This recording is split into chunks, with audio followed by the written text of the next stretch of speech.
Buenas, buenas, ¿cómo les va? Bienvenidos, como siempre, como todos los días, para repasar la información parlamentaria más importante. Todo lo que sucede por aquí está en DTV, claro, para enterarnos estos proyectos de ley que se están presentando y se están discutiendo en comisiones, como la que nos acaba de preceder, ni más ni menos que una comisión conformada por varias comisiones con respecto al proyecto de etiquetado frontal. Ya vamos a entrar de lleno en ese tema y otros, pero antes, por supuesto, acá están mis compañeras, las que saben y mucho. ¿Qué dice Daniela ¿Qué Musetic tal? tanto tiempo? Volví al horario de la tarde, me pedía el público.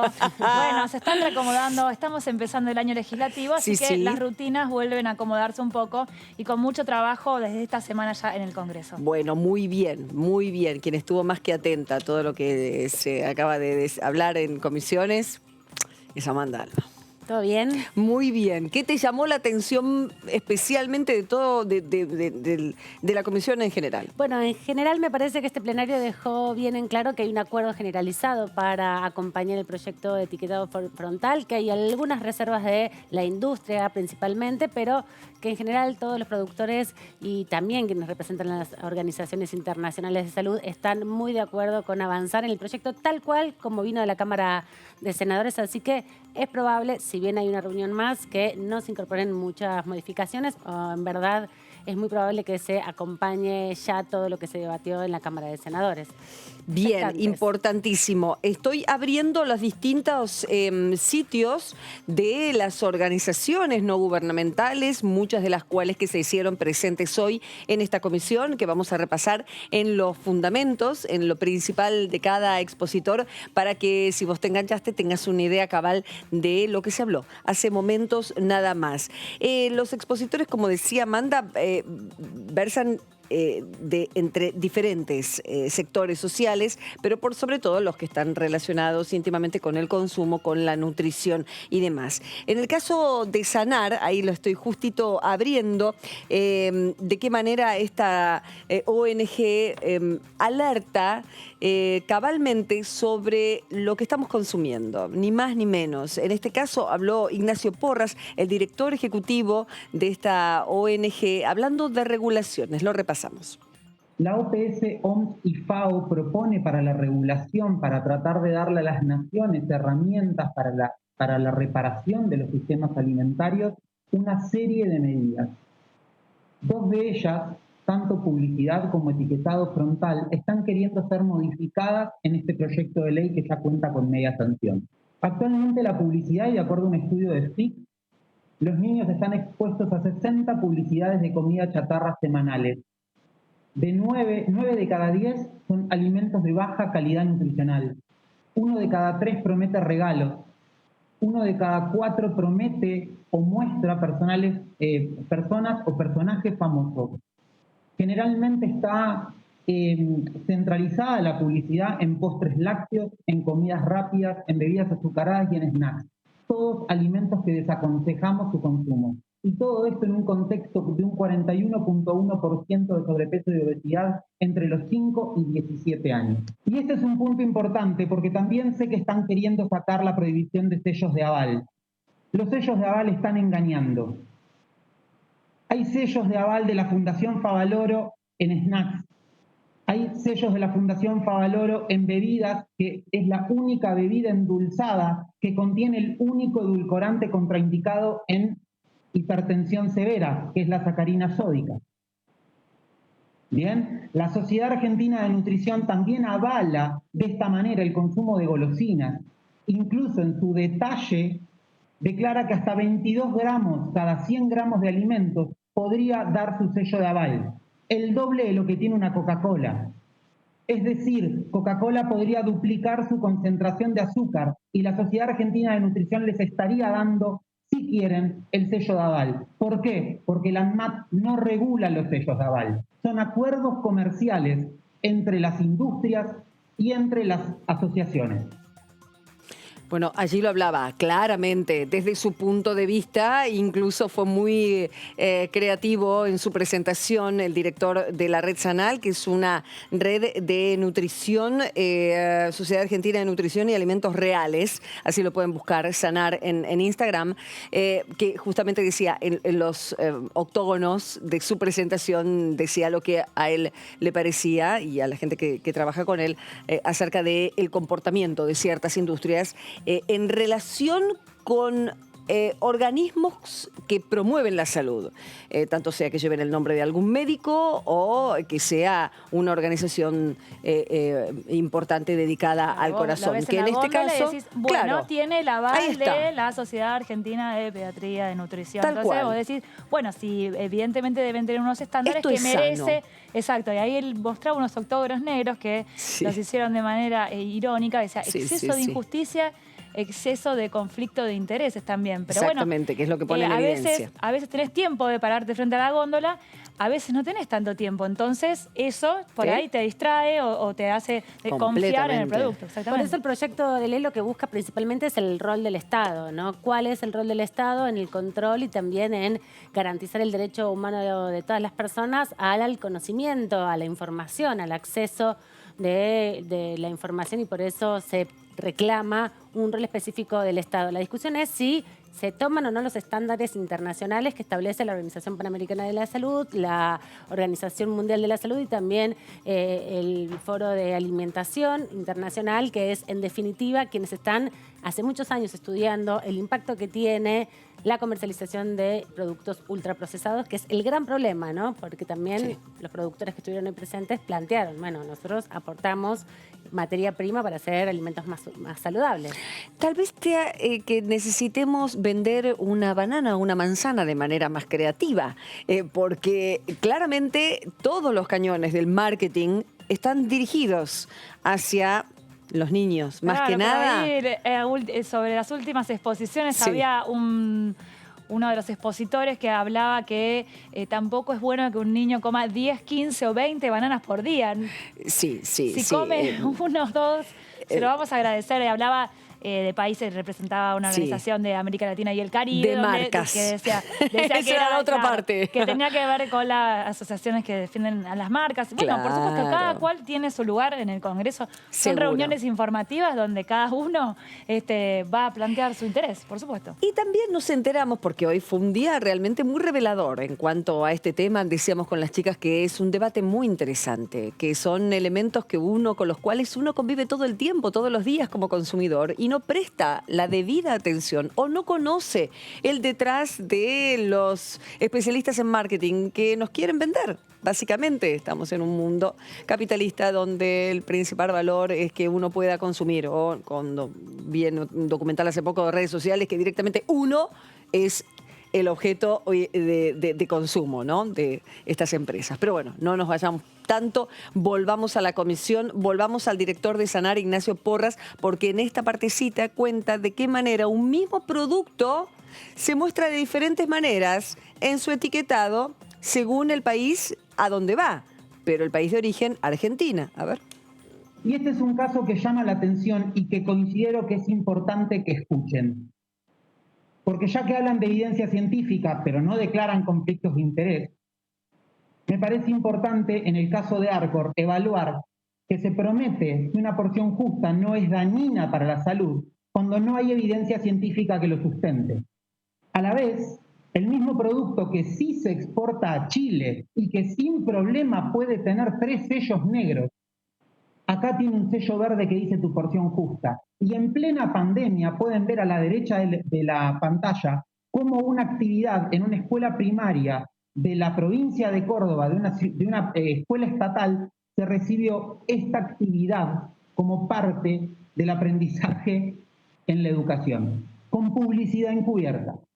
Donde no está el Estado, está la industria. Por eso es importante la regulación y en esto no podemos hacernos los tontos. Donde no está el Estado, está la industria.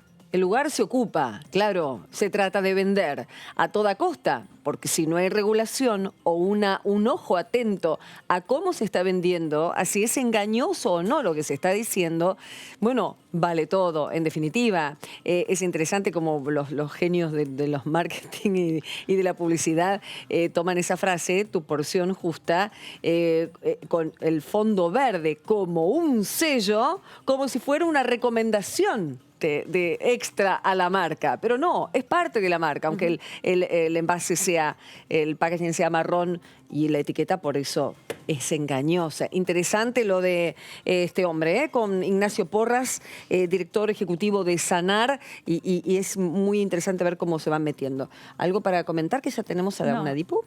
No, lo único que me llamó la atención que hablaban, también quienes estaban en contra hablaban del color negro de la etiqueta, que deslizaban que era con un color premium para la elite. Sí. Bueno, en este caso evidentemente no es la idea, pero bueno, trataba de... Y creo yo que el consumidor, bueno, va a entender que es algo diferente lo que le están proponiendo, ¿no? A veces uno como consumidor, no sé, Florencia Lampreave, ¿cómo te debes sentir como consumidora, además de diputada interesada en estos temas? ¿Qué tal, Florencia? ¿Cómo va? Buenas tardes, bienvenida. Hola, Karin, ¿cómo te va? Buenas tardes. Bien, bien, muy bien. Como consumidora, en este caso voy a hablar como legisladora y como representante. Claro. Bueno, también es cierto que estamos representando justamente a toda la ciudadanía, a toda la población en su derecho a tener una información clara y veraz a la hora de optar por sus consumos, y en este caso estamos hablando de los consumos alimenticios que están directamente ligados a la salud, ¿no? Claro, exactamente. Si pudieras destacar el espíritu de esta comisión, ¿qué dirías? ¿Qué quedó claro de todos los actores que participaron, que fueron la mayoría de esta industria, ¿no? De lo que es la nutrición, de lo que es salud e incluso la comercialización?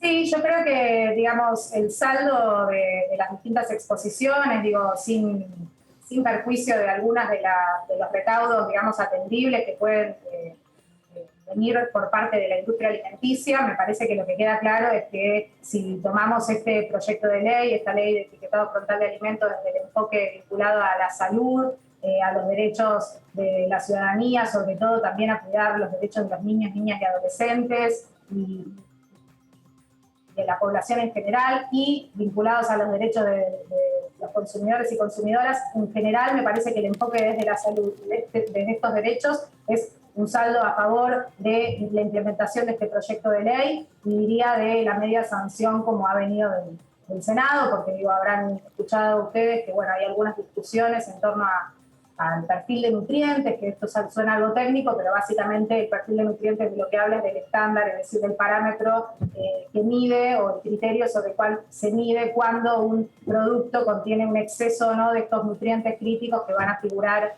en las etiquetas de advertencia de los productos envasados, y que también aclaro, son productos envasados por alto grado de procesamiento o ultraprocesados, no productos envasados que no tienen casi procesamiento. Esto es importante porque se traen en las discusiones cuestiones vinculadas a el queso, a algunos tipos de queso. Entonces hay quesos que son ultraprocesados y hay quesos que no son ultraprocesados. Lo mismo ocurre con algunos otros tipos de lácteos. Digo, esto hay que aclararlo porque si no parece un jugo de fruta que podría tener un mínimo procesamiento también, porque hay una discusión sobre las azúcares, pero bueno, me parece que desde el enfoque de los derechos y de la salud, me parece que es bastante claro que necesitamos avanzar en una regulación de estas características. ¿Cómo está, diputada Amanda Alma? La saluda desde acá, desde el piso. Preguntarle, esta es la tercera reunión que se desarrolla, vinieron funcionarios el año pasado del Ejecutivo Nacional, ya han intercambiado con otras organizaciones no gubernamentales. La conclusión en general apunta a que es fundamental avanzar en esta ley. Pero ¿cuáles son las críticas que se presentan, ¿no? Porque hemos escuchado algunas referencias sobre el Mercosur, sobre el modelo de la etiqueta. ¿Cuáles son las principales demandas digamos, que no acompañan o que piden revisar? Bueno, digamos, algunos de los oposiciones o pedidos de cambios en la letra del proyecto, de flexibilizaciones, tienen que ver, como planteaba recién, lo relativo al perfil de nutrientes, y en relación también se plantea a cuestiones, por eso digo, de índole más bien comercial o económica o desde el punto de vista de la industria en general, esto de la armonización con el Mercosur por la posibilidad de tener trabas comerciales o dificultades a la hora de intercambiar productos envasados. Esa es una de las cuestiones que aparece como una oposición, que bueno, también fue muy bien fundamentada en el sentido de que los países miembros del Mercosur son soberanos a la hora de legislar en materia de salud pública, también ocurre lo mismo en materia de seguridad. Por supuesto que hay una tensión, ¿no?, que es lógica en este tipo de cuestiones, que lo que uno está pidiendo es una regulación que impone determinada normativa que fuerza a la industria alimenticia a adaptarse a esta norma, a poner estas etiquetas, y también uno comprende que va a haber resistencias en ese sentido, pero me parece que estamos hablando del punto de vista del enfoque del comercio, digamos, porque después hay otros argumentos que se utilizan que son más fácilmente derribables, por ejemplo, que esto implicaría una pérdida de empleo, digo, algo que obviamente preocupa en el contexto en el cual estamos, y no está probado que en otros países hay experiencia comparada en este sentido, que una regulación semejante, cuando haya sido aplicada, haya impactado, haya bajado la persiana de ninguna industria, y haya implicado la pérdida de empleo, porque acá de lo que se trata además no es de prohibir ni de demonizar ningún alimento, sino simplemente de advertir a la ciudadanía qué es lo que está consumiendo y si eso tiene un exceso de algunos nutrientes críticos que están ligados a las enfermedades no transmisibles o a problemas de salud. Así es que, bueno, si bien esto, como digo, viene desde el punto de vista de lo comercial, me parece que eso es soberanía. Y digo, también se han dado ejemplos de cómo cuando las etiquetas plantean, hay diferencias en etiquetas, digamos, que son por la positiva. Digo, en Argentina tenemos una, por ejemplo, en ese sentido, y ahí no hay ningún problema, pero el problema es cuando hay que advertir sobre este tipo de excesos determinados agregados. Decía justamente el expositor que repasamos, Ignacio Porras, que muchas veces van por la positiva, pero ocultan la negativa, porque te ponen 0% grasas trans así de grande en el yogurcito, pero no te vienen con me la anoté, polidextrona, fructosa y toda la cantidad de cuestiones que le ponen atrás. O sea, se piensa para algo para este punto dentro de esta ley, el hecho de que se destaque la positiva pero se oculte la negativa, o lo que hablamos recién de los sellos que le dan garantía viniendo de fundaciones, ONGs o nombres de médicos famosos? Sí, es otro punto discutido del proyecto de ley, que es que los productos que contienen o que tuviesen algún tipo de etiqueta de exceso no podrían tener a su vez sellos de aval, esto que decía, sellos de avales, ni tampoco claims, que se llaman, que son esto que destacan, etiquetas que destacan algún otro beneficio justamente para no aportar confusión al consumidor. Claro. Entonces, eso también es uno de los puntos discutidos, porque no se puede realzar otras propiedades cuando son productos excesivos. Lo mismo ocurre con otro tipo de aspectos que regula el proyecto de ley, como que también fue discutido, como la inclusión de personajes infantiles u otros tipos de inscripciones que lo hagan atractivo a la población en general, digamos, a través de la publicidad, porque todo esto se da en el marco, además, de una tendencia, digamos, que crece a nivel mundial y que es un problema que hay que atender como Estado, que tiene que ver con cómo a través del marketing y de la publicidad también ha ido aumentando, digamos, el consumo ha cambiado la alimentación a nivel mundial, y esto está ligado a más enfermedades no transmisibles, y es una población o una pandemia, llamamos silenciosa, que también tenemos que atender, ¿no? Diputada, ¿qué tal? Buenas tardes, Daniela Mosetic. La media sanción que tuvo 64 votos en el Senado, que fue algo por casi total consenso, fue el 29 de octubre. Después hubo algunas reuniones informativas, como contaba Amanda, y después como que hubo un bache en este tema que venía con mucho impulso y hizo pensar en que había caído el interés o que había surgido algún tipo de conflicto interno. Digo, ahora que vuelve esta serie de reuniones informativas, la intención es ponerlo a prioridad por ahí para la próxima sesión, o para tratarlo al menos en el mes de marzo y ponerlo en marcha lo antes posible. Bueno, digamos, no es que tengamos una fecha o un cronograma establecido, pero claramente el hecho de que hoy se hayan retomado estas reuniones informativas, porque hay que también explicitar que hay un contexto, un escenario favorable para avanzar en este tipo de regulación, que es un pendiente de hace muchísimos años, pero que ahora cuenta con el impulso de parte del Poder Ejecutivo, también se cuenta con la media sanción del Senado, y también, y por lo tanto es importante estas reuniones informativas, hay mucha movilización de organizaciones de la sociedad civil y también de autoridades a nivel regional en materia de salud, de derechos de niñas y adolescentes. Por ende, se le está dando este espacio, digamos, para poder escuchar la voz digamos, de expertos y de las distintas posiciones a favor y en contra de este proyecto de ley, pero entiendo que a lo sumo quedaría otra reunión más informativa para terminar de escuchar algunos pedidos digamos, de instituciones que pidieron participar de estas reuniones, y ya deberíamos avanzar en el tratamiento, es decir, en la sanción de este proyecto. Preguntarle... Bueno, en este caso, ¿no? Pero bueno, estaba dentro del temario de extraordinarias, no ha sido posible, digamos, avanzar porque no había un dictamen. Preguntarle, diputada, porque también hay alrededor de 15 proyectos que se vienen presentando desde el 2016. Hay una preocupación fundamental de los legisladores y las legisladoras sobre este tema.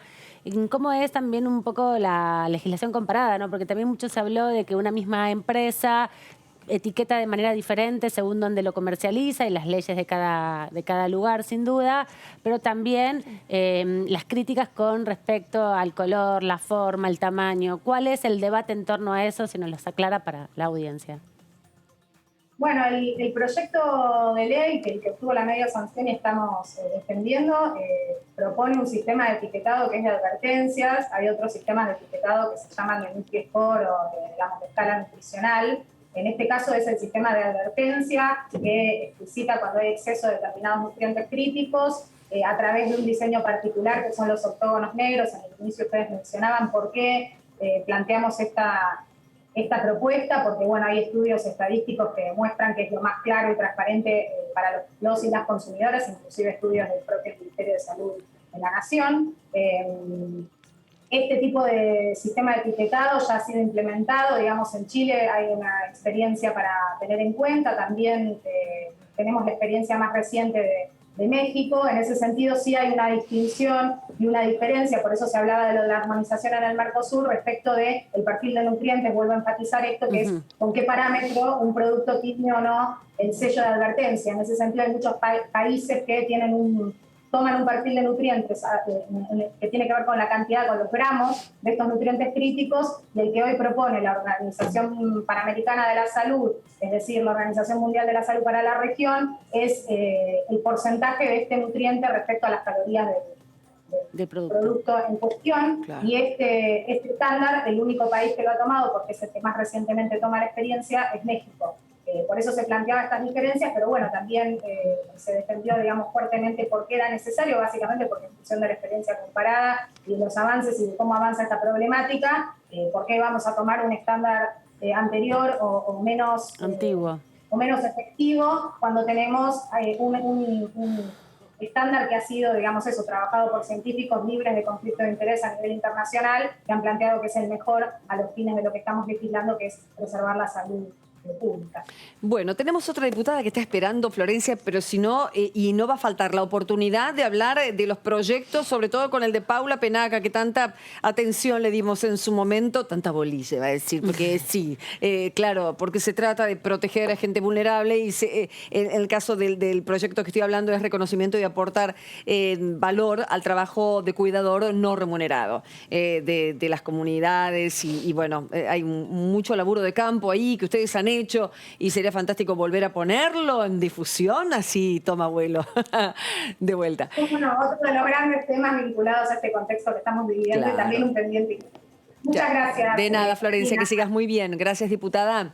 Un poquitito para recordar algunas cuestiones que hemos visto en la comisión de recién, que fueron muy interesantes las voces que expusieron. Está Susana Sokolowski, ella es presidenta de la Asociación Argentina de Tecnólogos Alimentarios, acerca de los objetivos del etiquetado frontal a su punto de vista. Estamos todos de acuerdo y compartimos que el objetivo del etiquetado frontal es proveer información clara y veraz al consumidor para garantizar el derecho a la información que estos consumidores y consumidoras tienen.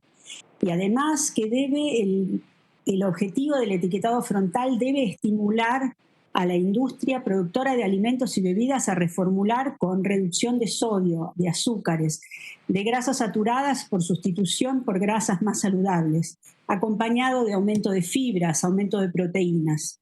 Eso sí, debemos destacar que el objeto del proyecto de ley que está en discusión, que es advertir a los consumidoras y los consumidores sobre los excesos de componentes como azúcares, sodio, grasas saturadas, grasas totales y calorías, a partir de información clara, oportuna y veraz en atención a los artículos 4 y 5 de la Ley de Defensa del Consumidor, no se cumplirá, pues esta capacidad de proveer información veraz se verá objetada por un defecto en la selección de los parámetros del proyecto de ley. Entonces veamos que para establecer un proyecto de etiquetado frontal se necesita establecer o bien parámetros en gramos por 100 gramos o 100 mililitros del producto o la bebida, que es el caso que han adoptado Chile, Perú, Ecuador, Uruguay, Israel, que tiene el mismo sistema de etiquetado de advertencia, y también la ley de Brasil y el proyecto que está en consulta en Colombia.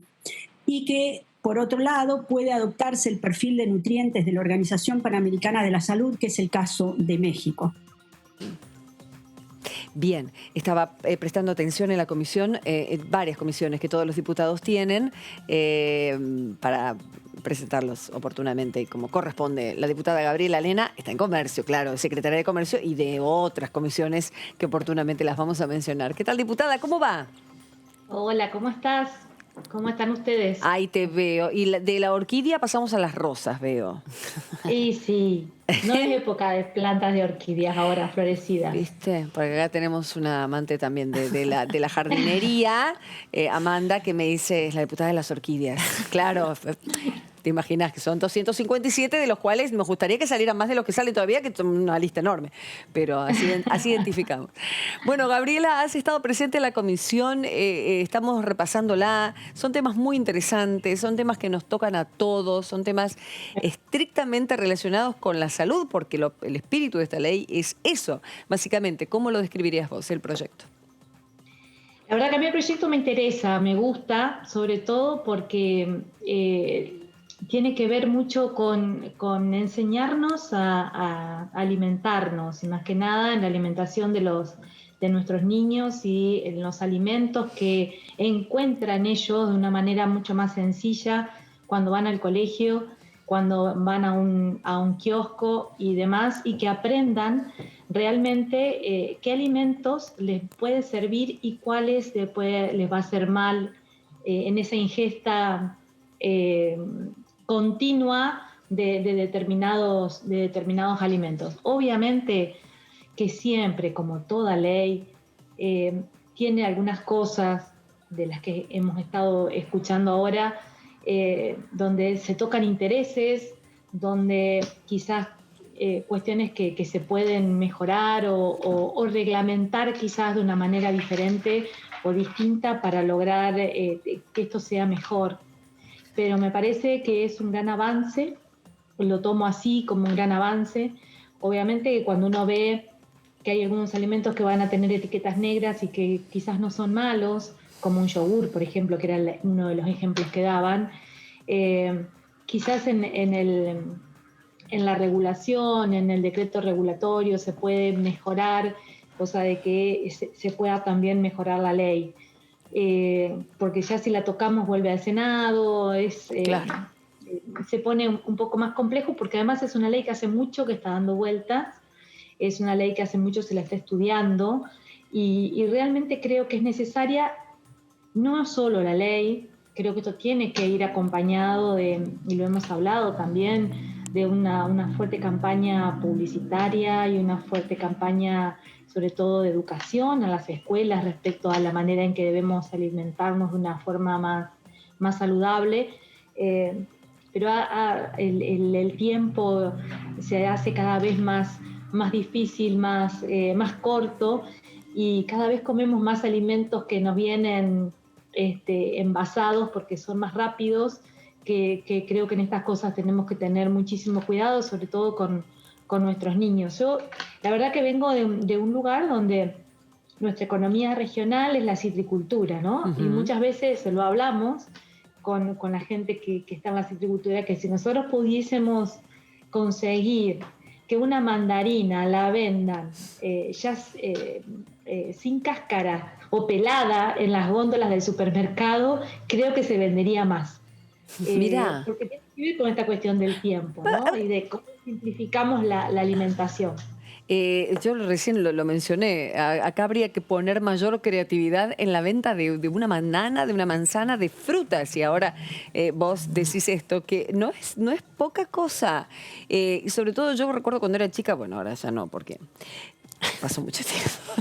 No, pero que antes uno iba a los supermercados y tenías quien te daban de probar, las promotoras, los promotores promotoras, en general eran mujeres, que te daban a probar y te tentaba. Y no estaría nada mal, que no sé cómo sería y cómo se organizaría, porque todo es dinero y tiempo y recurso humano, pero no estaría mal una fuerte campaña en probar.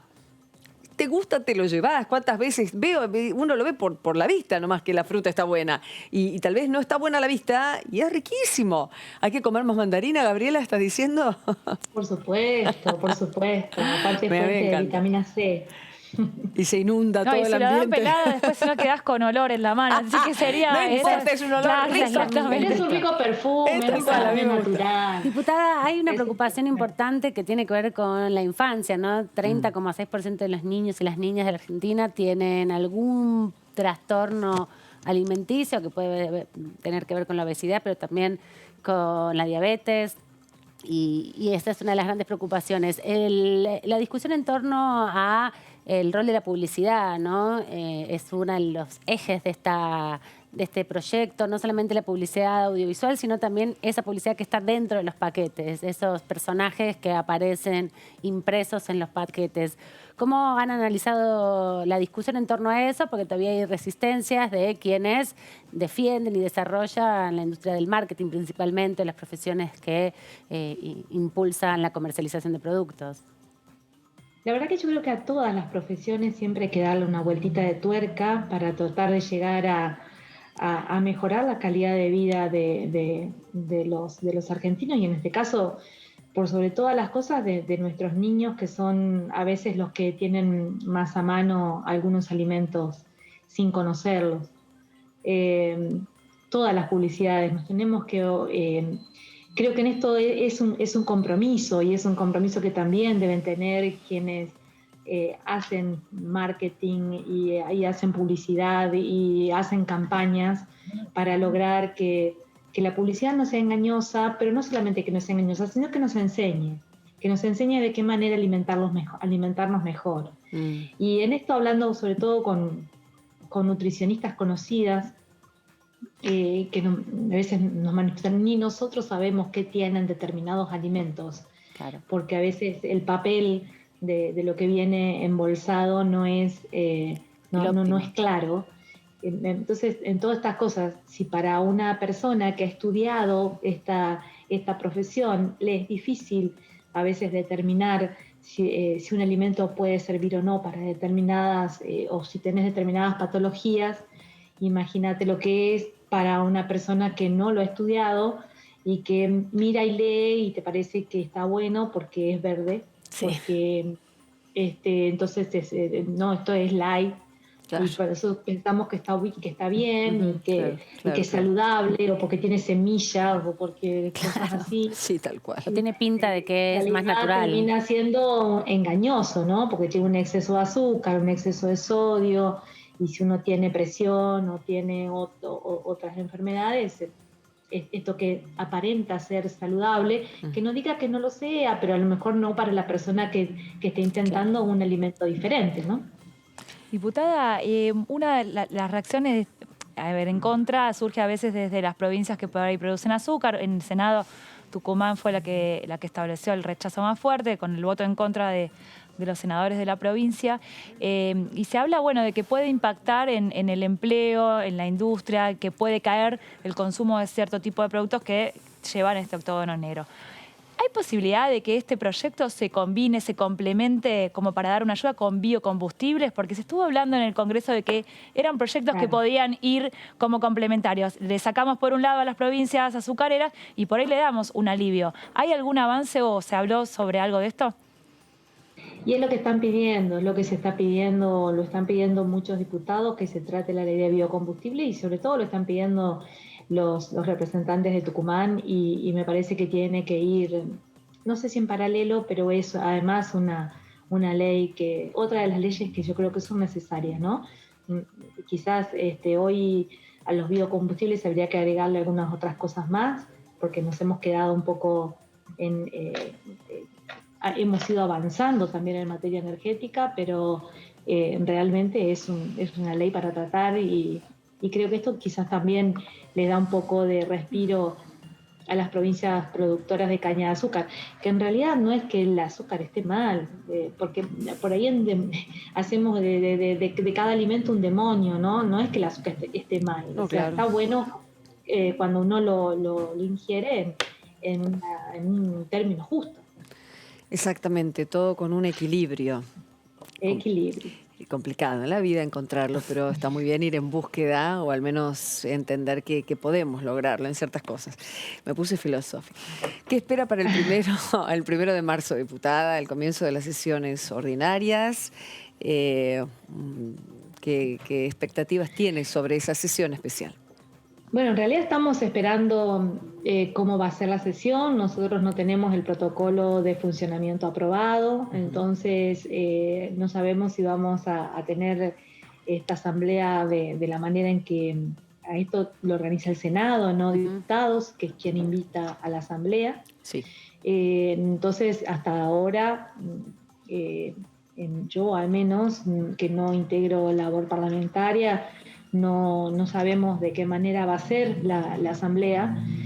Una asamblea que viene cargada en un momento complejo también para las cámaras con el tema de las vacunas y los legisladores que se han vacunado y toda esta cuestión muy compleja y que no ha sido clara ni clarificada todavía de cómo se ha accedido a algunas vacunas a algunos legisladores y si realmente es así como lo están dando algunos medios, ¿no? Porque quizás la información que están dando algunos medios no sea real y me parece que nosotros tenemos que tener la certeza de cómo estamos parados frente a esto. Entonces, creo que llegamos a una asamblea legislativa de una manera muy conflictiva, que ojalá se la pueda tener un poco más claro para el lunes y que realmente este acto, que es un acto democrático y que tiene que ver con las instituciones y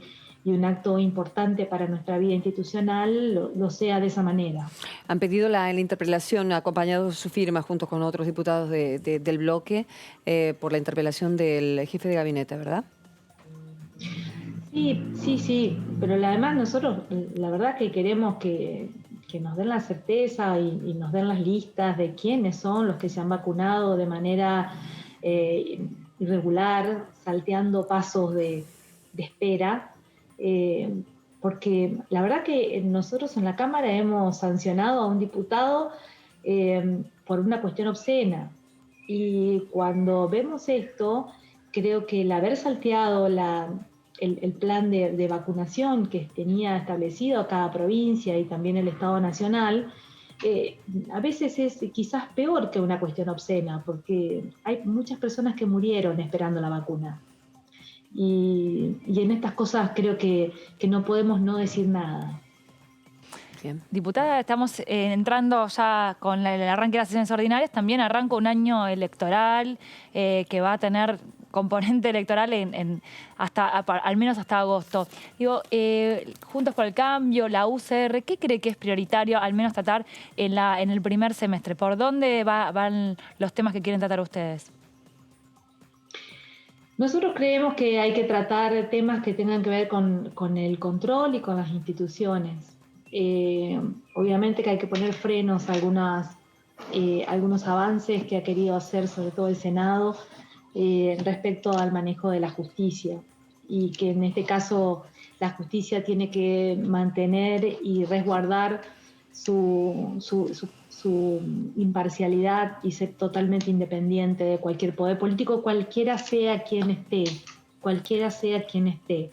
Y me parece que en esto nos tienen que encontrar juntos, además de, obviamente, que nosotros vamos a acompañar todo lo que sea ayudar en el crecimiento de los argentinos y en mejorar la situación económica, pero necesitamos un plan económico cierto y serio.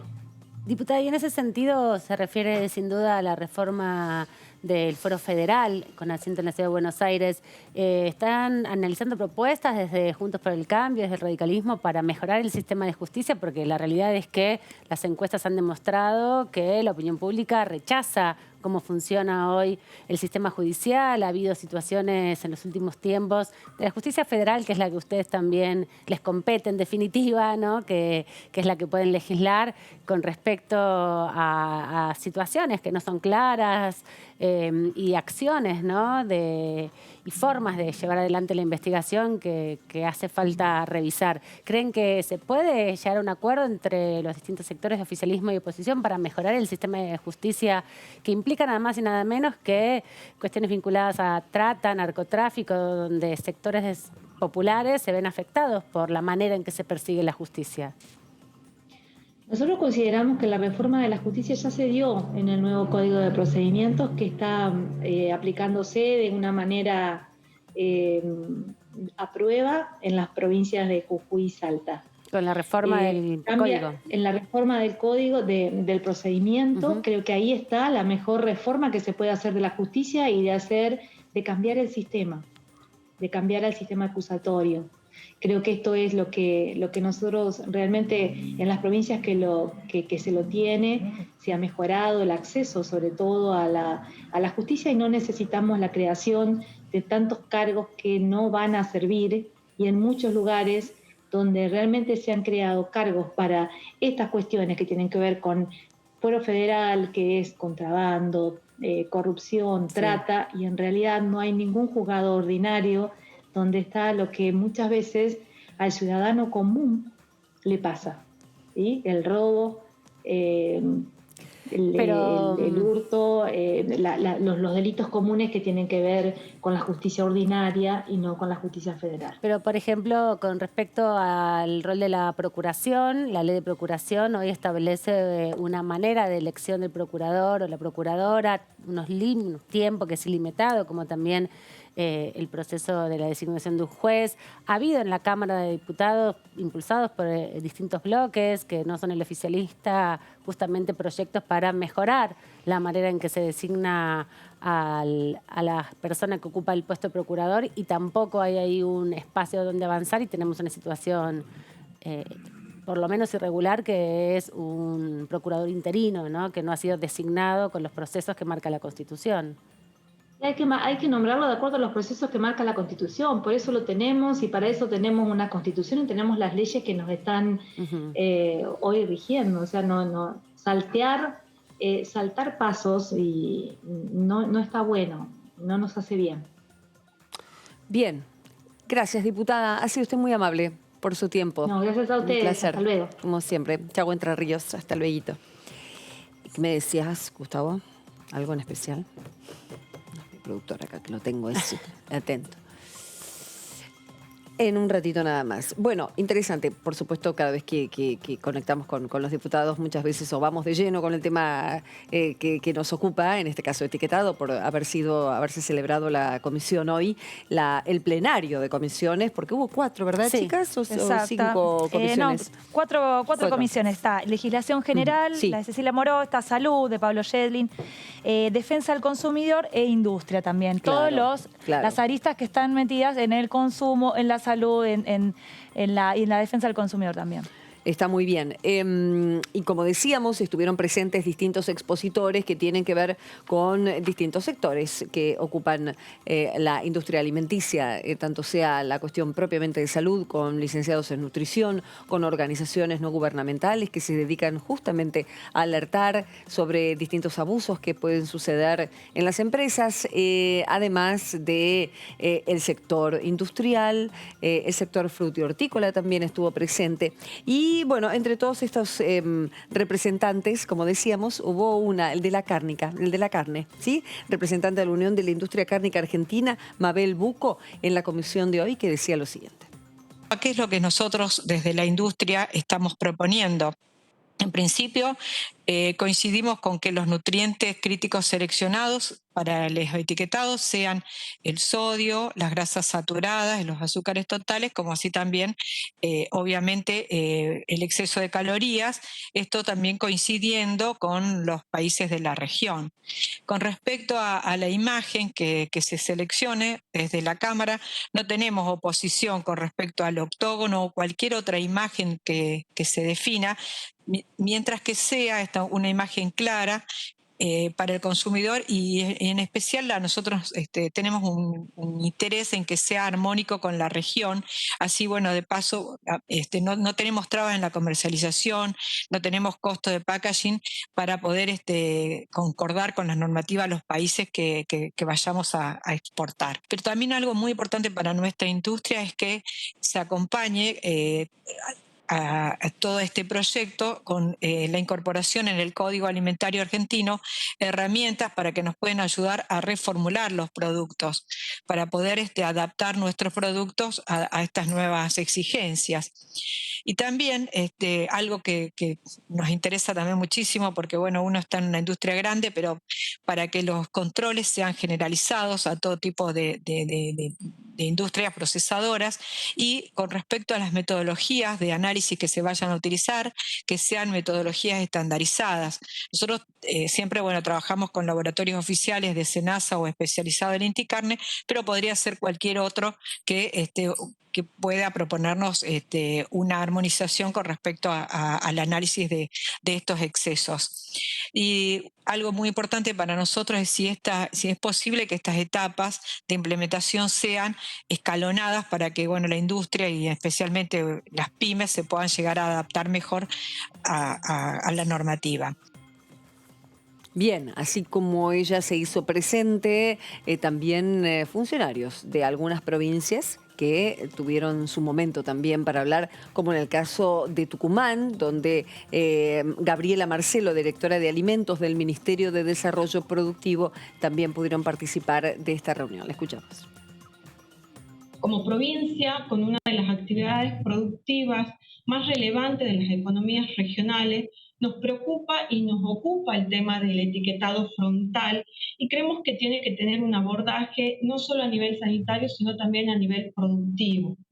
Es muy relevante que el rótulo es el principal medio de comunicación que tienen los elaboradores con los consumidores y este rótulo debe tener una información clara, precisa, pero como ya se ha dicho varias veces, no debe causar temor, confusión ni demonizar algunos tipos de alimentos.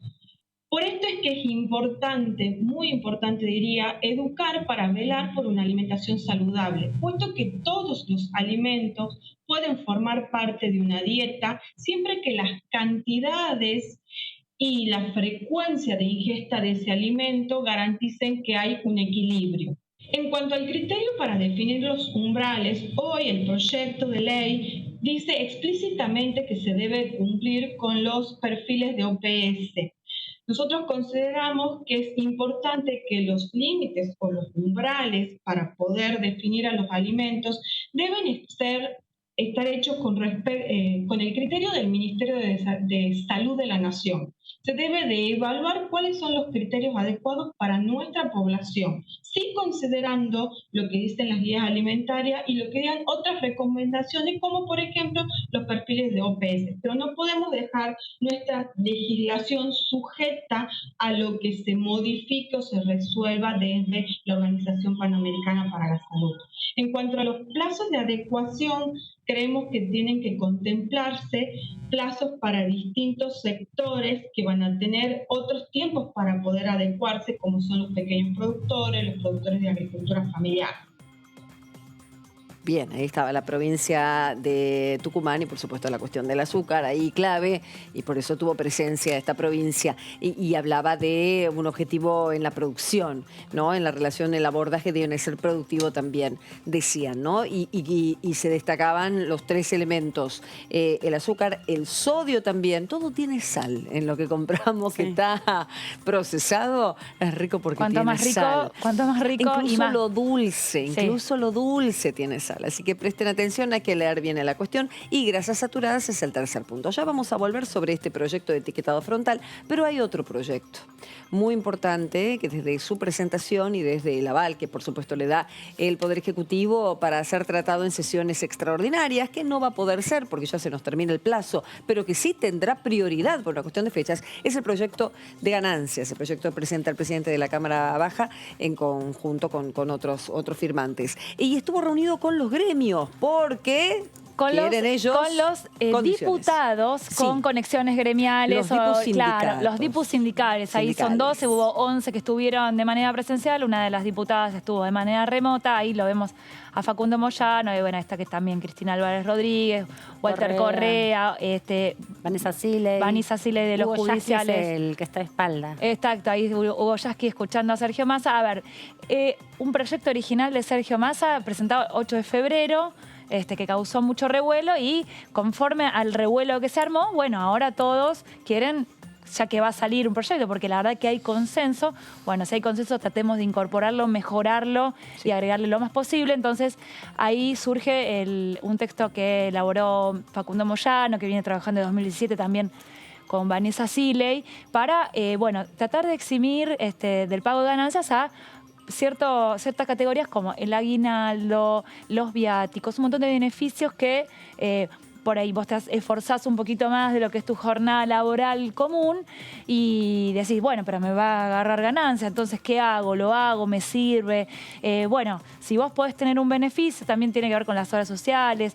Si vos tenés un beneficio, tratar de dejarlo afuera. Entonces, la intención ahora es ver cómo se puede unificar, a ver si es posible hacer algunas incorporaciones y ir tratándolo en comisión. Esta fue una reunión preliminar para escuchar la propuesta que se venía trabajando mediáticamente, se venía trabajando, digamos, a nivel informal en el Congreso. Bueno, escuchar cómo fue el proyecto. La idea es empezar a tratarlo en ordinaria. Ya la semana próxima había en algún momento la ilusión de que sea esta semana la que se pueda tratar en el marco de las extraordinarias, pero ya está previsto que la semana próxima podría comenzar a debatirse porque hay consenso, como bien decía Dani. Hay que recordar que en el 2017 se hizo una profunda modificación a la ley de ganancias que incorporó algunas de las dimensiones que se planteaban en los aportes que hicieron los diputados sindicales, ¿no? Las horas extras comunes y de fines de semana y de días no laborables ya están exceptuadas de pagar ganancias, pero hay todo un volumen de instancias que también generan los trabajadores registrados, recordemos, en relación de dependencia tanto en el sector público como en el privado, y también aquellas jubilaciones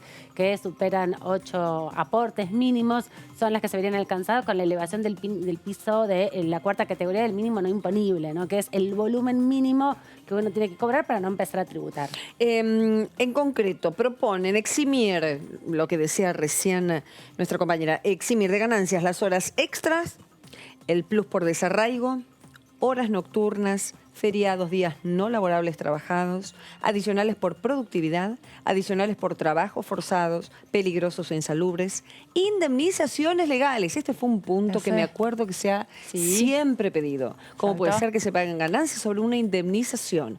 Bueno, indemnizaciones legales o convencionales, antigüedad, ojo, para muchos y los que tienen varios años, esto es muy importante, plus por antigüedad, y turnos rotativos. En cuanto a las deducciones, esto es la pregunta que les quiero hacer, pero Moyano es el que propone sumar una doble deducción para hogares monoparentales. Claro, exactamente. Si vos, a ver, hay una diferencia entre los que pagan ganancias. Si vos sos, por ejemplo, sos soltero, tenés un piso que está en 70 y pico de mil pesos. Si vos estás casado y tenés 2 hijos, una familia tipo, bueno, ahí se eleva cerca de 100.000 pesos. Sí. Ahora, otra vez ahí surgieron 2 alternativas. Sí. Uno, las familias monoparentales. Si vos sos mamá o papá y estás a cargo de los chicos.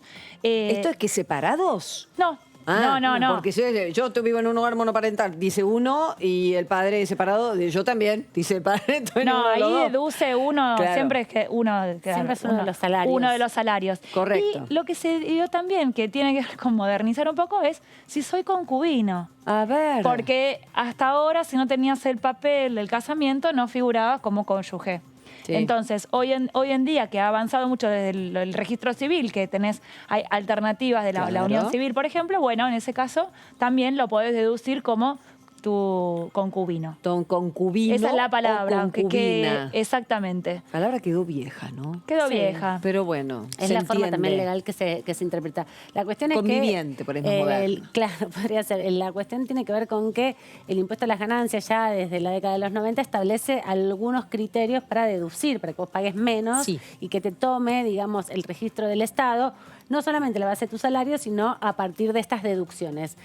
Como les contaba, en el 2017 se incorporaron algunas. Antes, hasta el 2017 se podía incorporar no solamente a los cónyuges y a los hijos, sino también otros familiares a cargo. Eso se suspendió. También antiguamente, hasta el 2017, digamos entre el 97 y el 2017, se valorizaba la edad de tope de edad de los hijos por los cuales se puede deducir ganancias en 24 años y eso se redujo a 18. Entonces eso también impacta de alguna manera en los sectores registrados, sobre todo que tienen trabajos con un alto índice de remuneración, ¿no? Porque acá la discusión está en que como los salarios crecieron mucho menos que la inflación, en definitiva, quedaron muy demorados en el precio, digamos, en la base que se toma para poder hacer la deducción de ganancias, quedó desfasado y eso es lo que se intenta elevar. La gran modificación de ganancias, recordemos que hizo en el 2017, donde se incorporaron muchos de estos mecanismos para tener el índice de los salarios como una forma automática también de elevar el piso de la cuarta categoría, que es donde nos abarca a los trabajadores en general. Porque 2017 fue el último cambio que se hizo. Sí, profundo en la ley, ¿no? Se incorporaron varias cuestiones también vinculadas a los autónomos. Acá es específicamente un proyecto que apunta a uno de los sectores. Se dejó de lado a monotributistas y también a autónomos en el piso a partir de cuánto se tiene que pagar. Claro, es lo único que se modifica. A la pausa, que hay mucho más para comentar acerca de los temas que entran aquí en la Cámara Baja para que el día de mañana sean ley. Ya volvemos enseguida.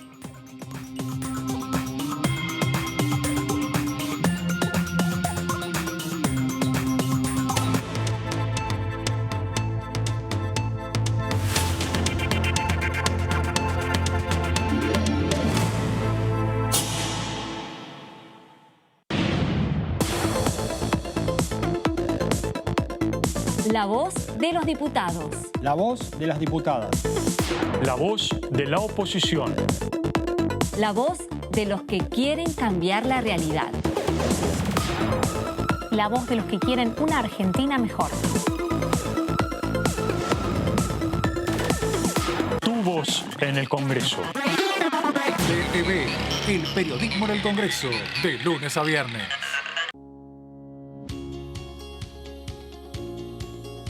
Cuando un proyecto de ley ingresa a la Cámara de Diputados, ya sea creado por un legislador, enviado por el Poder Ejecutivo o producto de una iniciativa popular, se trata primero en las comisiones correspondientes para luego ser tratado en el recinto por los diputados.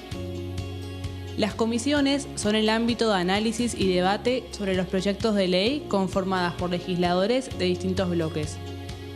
Hay 23 comisiones especiales que tratan temas específicos como el atentado de la AMIA y 45 permanentes que tratan temas vigentes como educación y salud.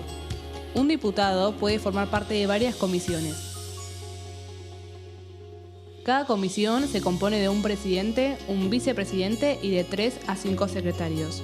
La duración de los miembros de las comisiones permanentes y especiales es de 2 años. Para que la comisión funcione debe tener quórum, es decir, un mínimo de 15 y un máximo de 31 a 49 diputados. Las autoridades son elegidas por los propios integrantes de las comisiones, que a su vez son elegidos bajo consenso por sus propios bloques. Para que un proyecto sea tratado en el recinto, debe contar con el apoyo de la mayoría de los integrantes de esa comisión. Al finalizar una reunión de comisión, se dictamina sobre la pertinencia de tratar el proyecto en el recinto. El dictamen propone una resolución o decisión sobre una o varias iniciativas o proposiciones.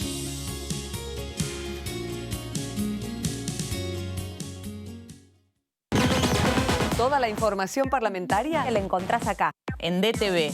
El periodismo en el Congreso. DTV, el periodismo en el Congreso, de lunes a viernes. El virus nos testea a nosotros. Quiere saber si aprendimos a cuidarnos y así cuidar a los otros. Respetá los 2 metros de distancia.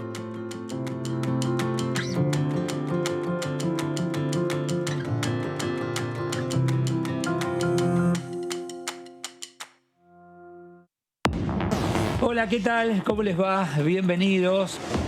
Es muy importante que la ciencia y la tecnología esté atada a la innovación productiva, ¿no? El hecho de que tenga un incremento en el presupuesto y que eso sea un proyecto a largo plazo, me parece que es una política pública que hace rato que la Argentina se debía. Con una Argentina que tiene 1.460 puntos básicos de riesgo país, yo no construiría ningún clima de euforia. Que el Congreso tiene que involucrarse y que es el poder competente, el legislativo, para arreglar el pago de la deuda, para aprobar el endeudamiento, bueno, eso lo dice la Constitución. DTV, el periodismo en el Congreso, de lunes a viernes. Formas correctas de usar el barbijo casero. Lávate las manos antes de ponértelo. Ajustalo a las orejas. La nariz y el mentón van adentro. Usalo al salir de casa, en el trabajo, en los momentos de descanso. No lo toques. Lávalo al regresar. Volvé a lavarte las manos con agua y jabón. Usar barbijo casero es responsabilidad de todos.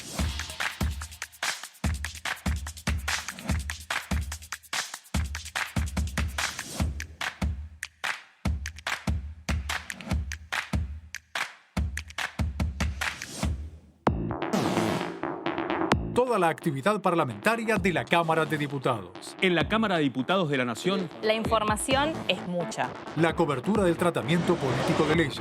En el recinto. En pasos perdidos. La opinión de los protagonistas. En comisiones. En los despachos. El día a día de los diputados y diputadas de la Nación. Y nosotros tenemos la mejor información. DTV, el periodismo en el Congreso, de lunes a viernes. El otro día falleció una chica joven. Sin antecedentes. Sin enfermedades preexistentes. Creo que la gente se olvida que esto le puede pasar a cualquiera. Necesitamos que se tome conciencia, que cada persona que se muere es una pérdida para sus familias. También lo es para nosotros. Los médicos estamos poniendo más que trabajo para salir de esta. Estamos poniendo el corazón. Estamos poniendo todo. Necesitamos que cada uno desde su casa haga su parte.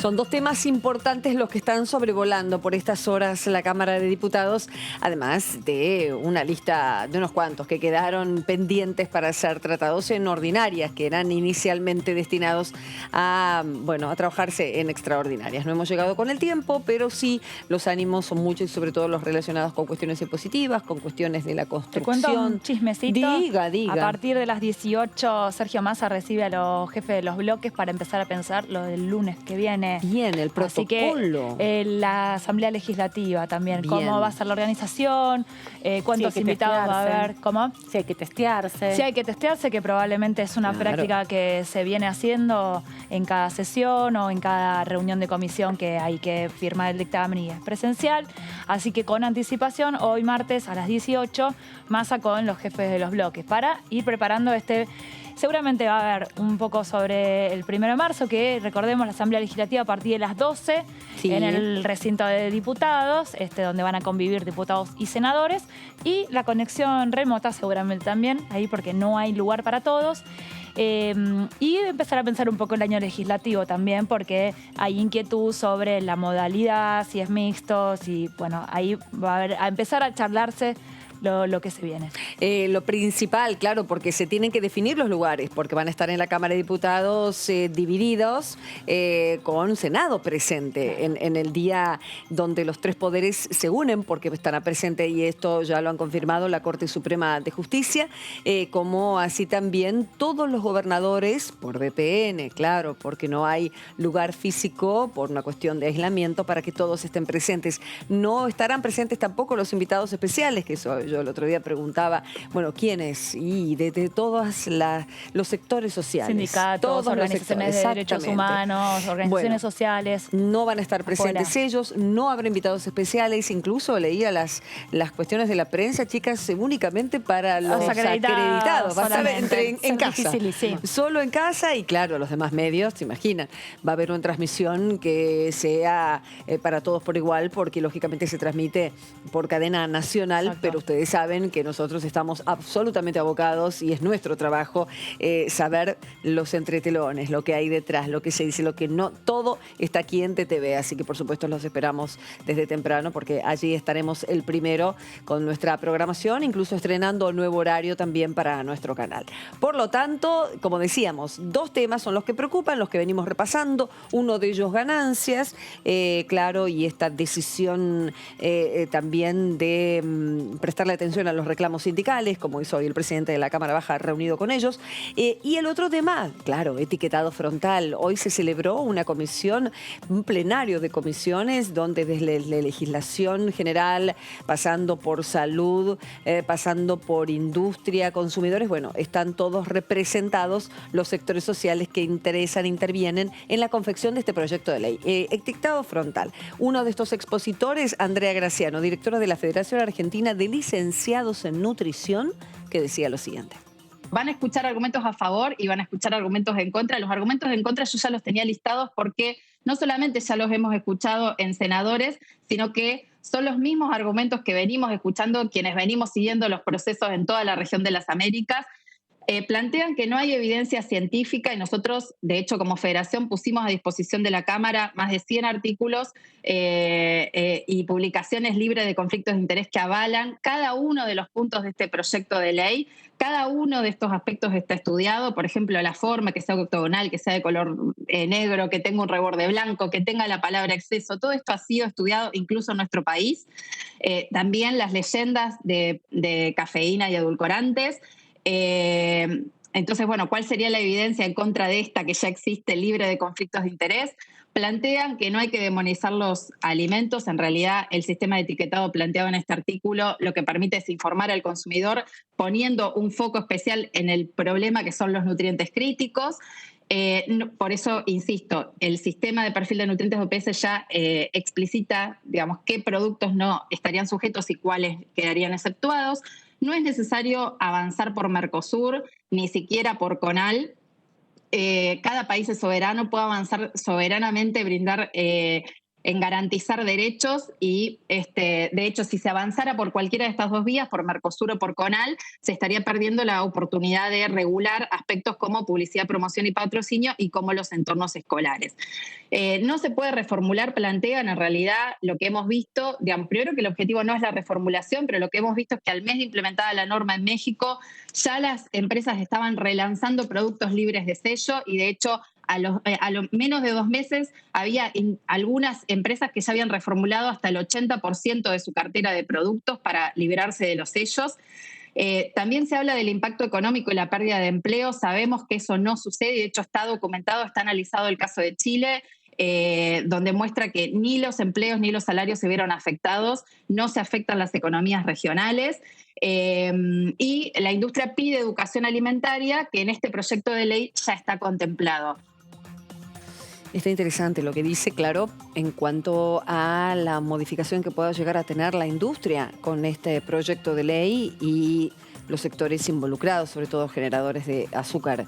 Y se dijo, en ningún país, en ningún relevamiento, se vio que esta situación de proponer una información, porque de eso se trata el proyecto, de promover una educación de salud a través de lo que compramos, se ven alterados los trabajos o los sueldos. No, eso no es poco. No, sí, es una de las grandes críticas que tratan de instalar los sectores de la industria alimenticia, sobre todo los sectores que producen estos alimentos ultraprocesados. También hay que pensar que alimentos ultraprocesados incluyen no solamente los snacks, las galletitas, sino también las pastas secas, por ejemplo. Y parte de la discusión que siempre aparece es que en los procesos de crisis, los sectores populares, los sectores que tienen menos ingresos, se ven más condicionados a la hora de organizar su alimentación.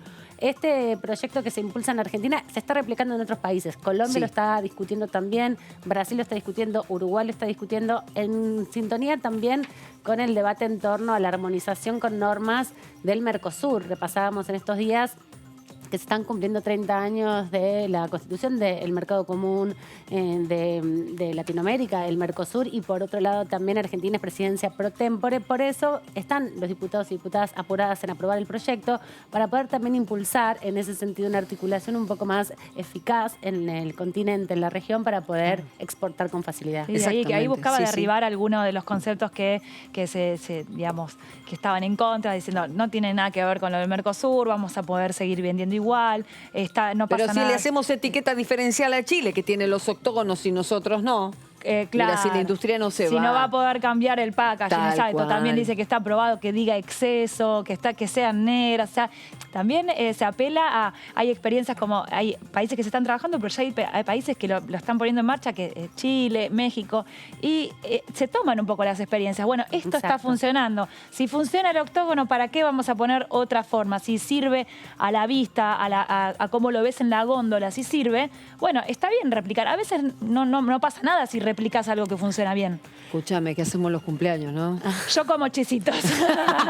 Recién hablamos de eso. El tema justamente no es dejar de comer, sino tener mayor información, que es una base fundamental del proyecto para distinguir con aquellos argumentos que establecen una idea de estigmatización, ¿no? Porque si no, se va en contra, en definitiva, también de los hábitos alimentarios. La idea es tener información. Mira, a partir de ahora que comienzan las clases el lunes, me avisaron que no va a haber kiosco en el colegio. No, así claro. que es un desafío para todos. Bueno, mandemos algo que corresponda, porque bueno, claro, exactamente, porque el kiosco y el dinero del niño en la mano arrasa. Eso entonces, no es una buena combineta. De todas formas, guarda a nosotros también, porque hacer un budín rápido y eso nos genera demasiado. Es más, es mucho más barato que comprar 5 paquetes de galletitas para que se lo coman. Pero ojo con iba a decir, hablando de vianda, con los cereales. ¿Viste qué es los cereales? Los chicos comen mucho cereal. Ojo, porque las almohaditas, que van almohaditas traicioneras. Esos van a estar llenos de octógonos negros por la cantidad de azúcar, porque hay cereales y cereales, obviamente. Cuestión de acostumbrar al paladar. Muy difícil con los chicos, pero hay que intentarlo. Escuché creo a Narda Lépez que decía hay que darle 20 veces a los chicos las cosas, intentar 20 veces, porque en la 21 es probable que lo coma. Sí. Es una paciencia muy grande, pero sin Narda. Pero, a ver, es un estudio promedio de chicos que son más gauchitos y comen enseguida. Pero bueno, qué difícil. Es un tema muy complicado en algunas casas, la variación. ¿Me dijiste, Gus? Sí. Vamos a Otrino. Carlos Otrino es otro de los expositores de la comisión que sucedió hace un ratito nada más, presidente de la Federación Nacional de Operadores de Mercados Fruti-Hortícolas de la República Argentina. Frutas y verduras presentes en esta discusión. La realidad es que nosotros entendemos que la norma apunta a dar información, es decir, comunicar la realidad que ocurre con los productos ultraprocesados. Esto no va a demonizar a nadie, porque el que quiera seguir consumiendo bebida azucarada lo va a hacer, el que quiera comer un yogur o un producto que sea alto en sodio lo va a hacer. Lo que más nos preocupa es que lo hagan los niños, niñas y adolescentes de Argentina que están sufriendo el efecto de estar expuestos a entornos obesogénicos como los kioscos de las escuelas, donde no se ven frutas, donde no se ven productos que sean elaborados en fresco, como ensaladas de fruta, donde no se puede compartir ni acceder, como era antes, a los bebederos de agua segura de red, sino que hay que ir a comprar una gaseosa. Entonces, todo este tipo de cosas nos preocupan y realmente nos interpelan. Nosotros creemos que la pandemia de COVID nos ha expuesto en un montón de situaciones que a los argentinos y al mundo le ha abierto los ojos de las cuestiones de salud que pueden afectarnos a los seres humanos. Pero a veces quedaron solapadas las cuestiones que provocan la mala alimentación, la mala nutrición. Y en esto me parece que se está comprometiendo, esto es una opinión que llevo más de 10 años pensándola y desarrollándola en algunas oportunidades que me han dado, pero además ahora lo piensa también la organización. Tenemos que trabajar fuertemente en tener un desarrollo conceptual del efecto que hacen los ambientes obesogénicos en los niños, niñas y adolescentes que son el futuro de la Argentina. Bien, me apuntaba Amanda que es la primera vez que lo invitan, es interesante porque el país tiene cantidad de representaciones, ¿no? Pero ni que hablar si se le presta suficiente atención a una como la Cámara que agrupa a los frutihortícolas, sobre todo de provincias riquísimas, recién hablábamos con Entre Ríos. El lobby de la mandarina, el lobby de la mandarina, claro. Claro, como no van a tener representación en esta situación también. Y sí, nos sumamos a la difusión de la promoción de venta de frutas de manera más creativa.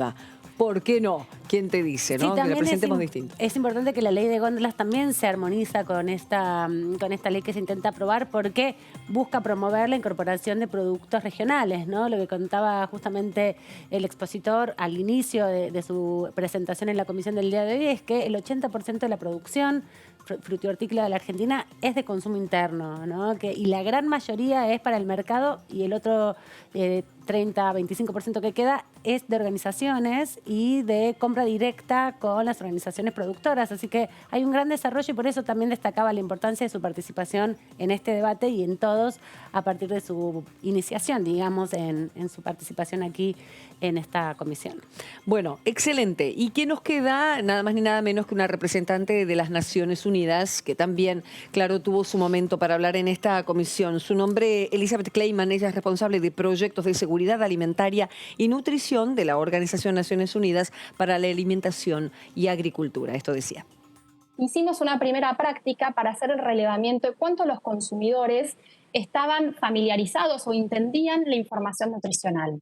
Allá por el año 98-99, donde lo situó, a duras penas estaba algunas menciones de los ingredientes, la fecha de vencimiento y opcionalmente las tablas de composición de alimentos. Hoy, 20 y pico de años después, si bien el rotulado y la información nutricional viene avanzando, viene mejorando, creo que es un momento en donde toda la sociedad en su conjunto y el mundo viene dando avances en ese sentido. Hay que mejorar esa información generando herramientas para que los consumidores puedan decidir qué es lo que necesitan de una manera esencial. No solo para prevenir las enfermedades vinculadas a la alimentación, sino porque ya tenemos gran parte de la sociedad enferma con los altos índices de obesidad y de sobrepeso. Es crucial generar y construir hábitos saludables desde la niñez. Y en ese sentido, los niños de hoy serán los adultos de mañana para que sean la fuerza productiva del país y de pensar en un futuro y en un horizonte mucho mejor con esa variable. Creo que también es parte de la posibilidad de este ámbito legislativo de que sea desde donde se tome esta medida como marco regulatorio, brindando un horizonte, brindando una trascendencia, inspirando a otros países a contagiar una experiencia exitosa. Argentina es bien vista porque lidera un montón de espacios vinculados a los alimentos. Y dicho sea de paso, este año es la cumbre de sistemas agroalimentarios de Naciones Unidas, en la cual también estamos dialogando desde el conjunto de agencias de Naciones Unidas para llevar esta discusión en cómo llevar adelante soluciones para la sociedad. Bueno, muy bien, para finalizar entonces ahí la palabra de la representante de Naciones Unidas y esto de que se haga especial hincapié en los más chicos es nuestra responsabilidad.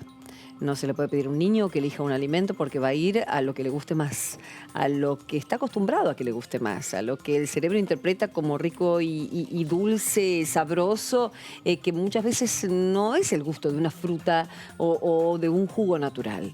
Pero está en nosotros poder acercarles, poder disminuir si están comiendo demasiado eso y, por supuesto, los sectores más vulnerables, contar con todo tipo de ayuda al respecto, que el Estado esté muy presente en ese equilibrio, que los más privilegiados podemos tener la información y los recursos y el dinero, en cambio, bueno, los sectores más postergados no. Por lo tanto, más cuestiones saladas tal vez para los snacks entre medio, más frutas secas, son caras, lo sé, pero en la medida en que se pueda, o acostumbrar el paladar a menos gaseosa, menos juguito, menos, no que se saque por completo de la dieta, uno no va a ir a ese lugar, pero sí que sea un equilibrio para que después ellos cuando crezcan les sea natural poder decidir comer más sano y no tener problemas con la alimentación. Somos nosotros los adultos, no hay otro, se lo puede pedir al niño, que muchas veces la industria espera que el niño elija y por eso estas leyes que están prohibiendo que haya dibujitos animados y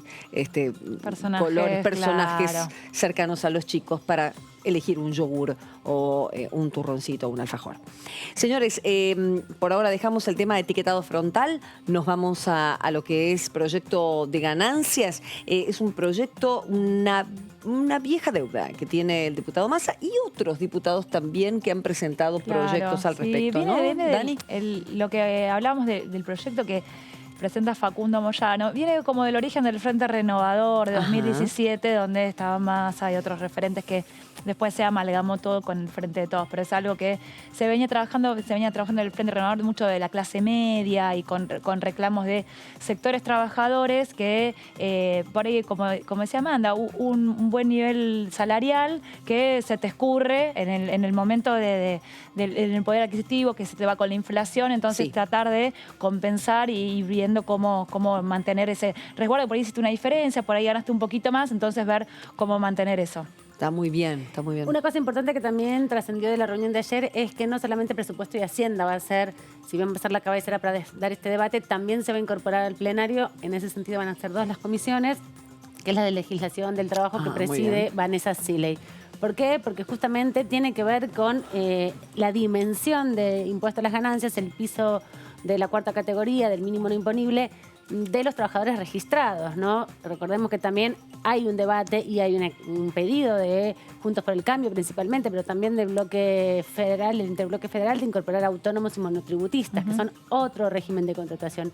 Este proyecto está vinculado específicamente a los trabajadores registrados, que son alrededor de 2 millones de personas que están un poquito más, que están afectadas hoy día por el pago de ganancias. ¿Cuántos? Aproximadamente en un porcentaje, Amanda, los otros días lo habías dicho. Habíamos dicho que eran alrededor del 26% de los trabajadores más registrados. Del 25, más de un cuarto. Claro, son 9 millones los trabajadores registrados hoy en Argentina que que están alcanzados por el régimen formal de trabajo tanto en el empleo público como en el privado, y alrededor de un 25,6% son los que pagan el impuesto a las ganancias. El piso hoy está entre 73.000 para solteros y cerca de 96.000 para casados. Se elevaría a 150.000 para justamente las familias, para las personas casadas, que es el tope mínimo para poder, quien perciba 150.000 pesos de remuneración, no paga ganancias y empezaría a partir de el sueldo inmediatamente después. Claro. También es importante ver ahí la escala, ¿no? Porque hay una discusión en torno a los que cobran un poquito más,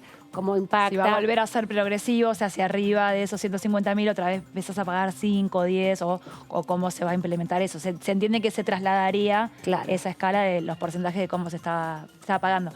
Y otro de los puntos que van a tener que ver con la discusión ahora próximamente con los invitados y los funcionarios que vengan es qué impacto va a generar en el Estado. Estoy segura. O sea, por ahora en el gobierno lo que están diciendo es que no va a haber ninguna medida para complementar, para tratar para compensar, que son alrededor de 40.000 millones de pesos, me parece. ¿Por qué?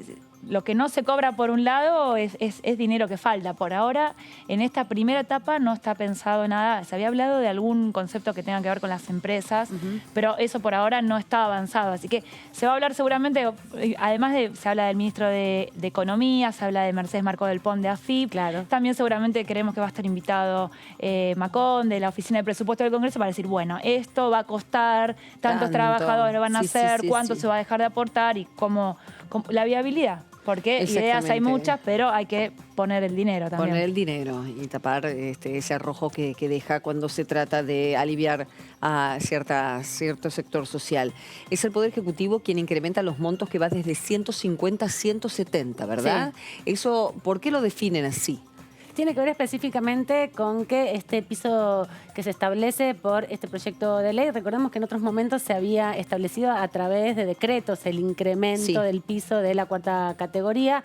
Ahí justamente tiene que ver con cómo escalonar entre ese 0, que sería 151.000, y los 170 que empezarían a pagar con el 5%, que es la base del pago del... Sería 124.000 y 143.000 netos. Estamos hablando de sueldos brutos siempre. Por eso a veces uno dice, pará, ¿yo cuánto cobro? Y tenés que ver el recibo. Y también hay que pensar que hay distintos ítems que se dejan de gravar, ¿no? Sí. Por ejemplo, si tu vivienda es para uso, si alquilas para uso de vivienda única, son posibilidades para ir desgravando. También, como decíamos, los familiares a cargo. Hay distintos ítems que permiten que ese sueldo de 150.000 se vaya desgravando y puedas pagar menos de ganancias y por lo tanto te quede más dinero.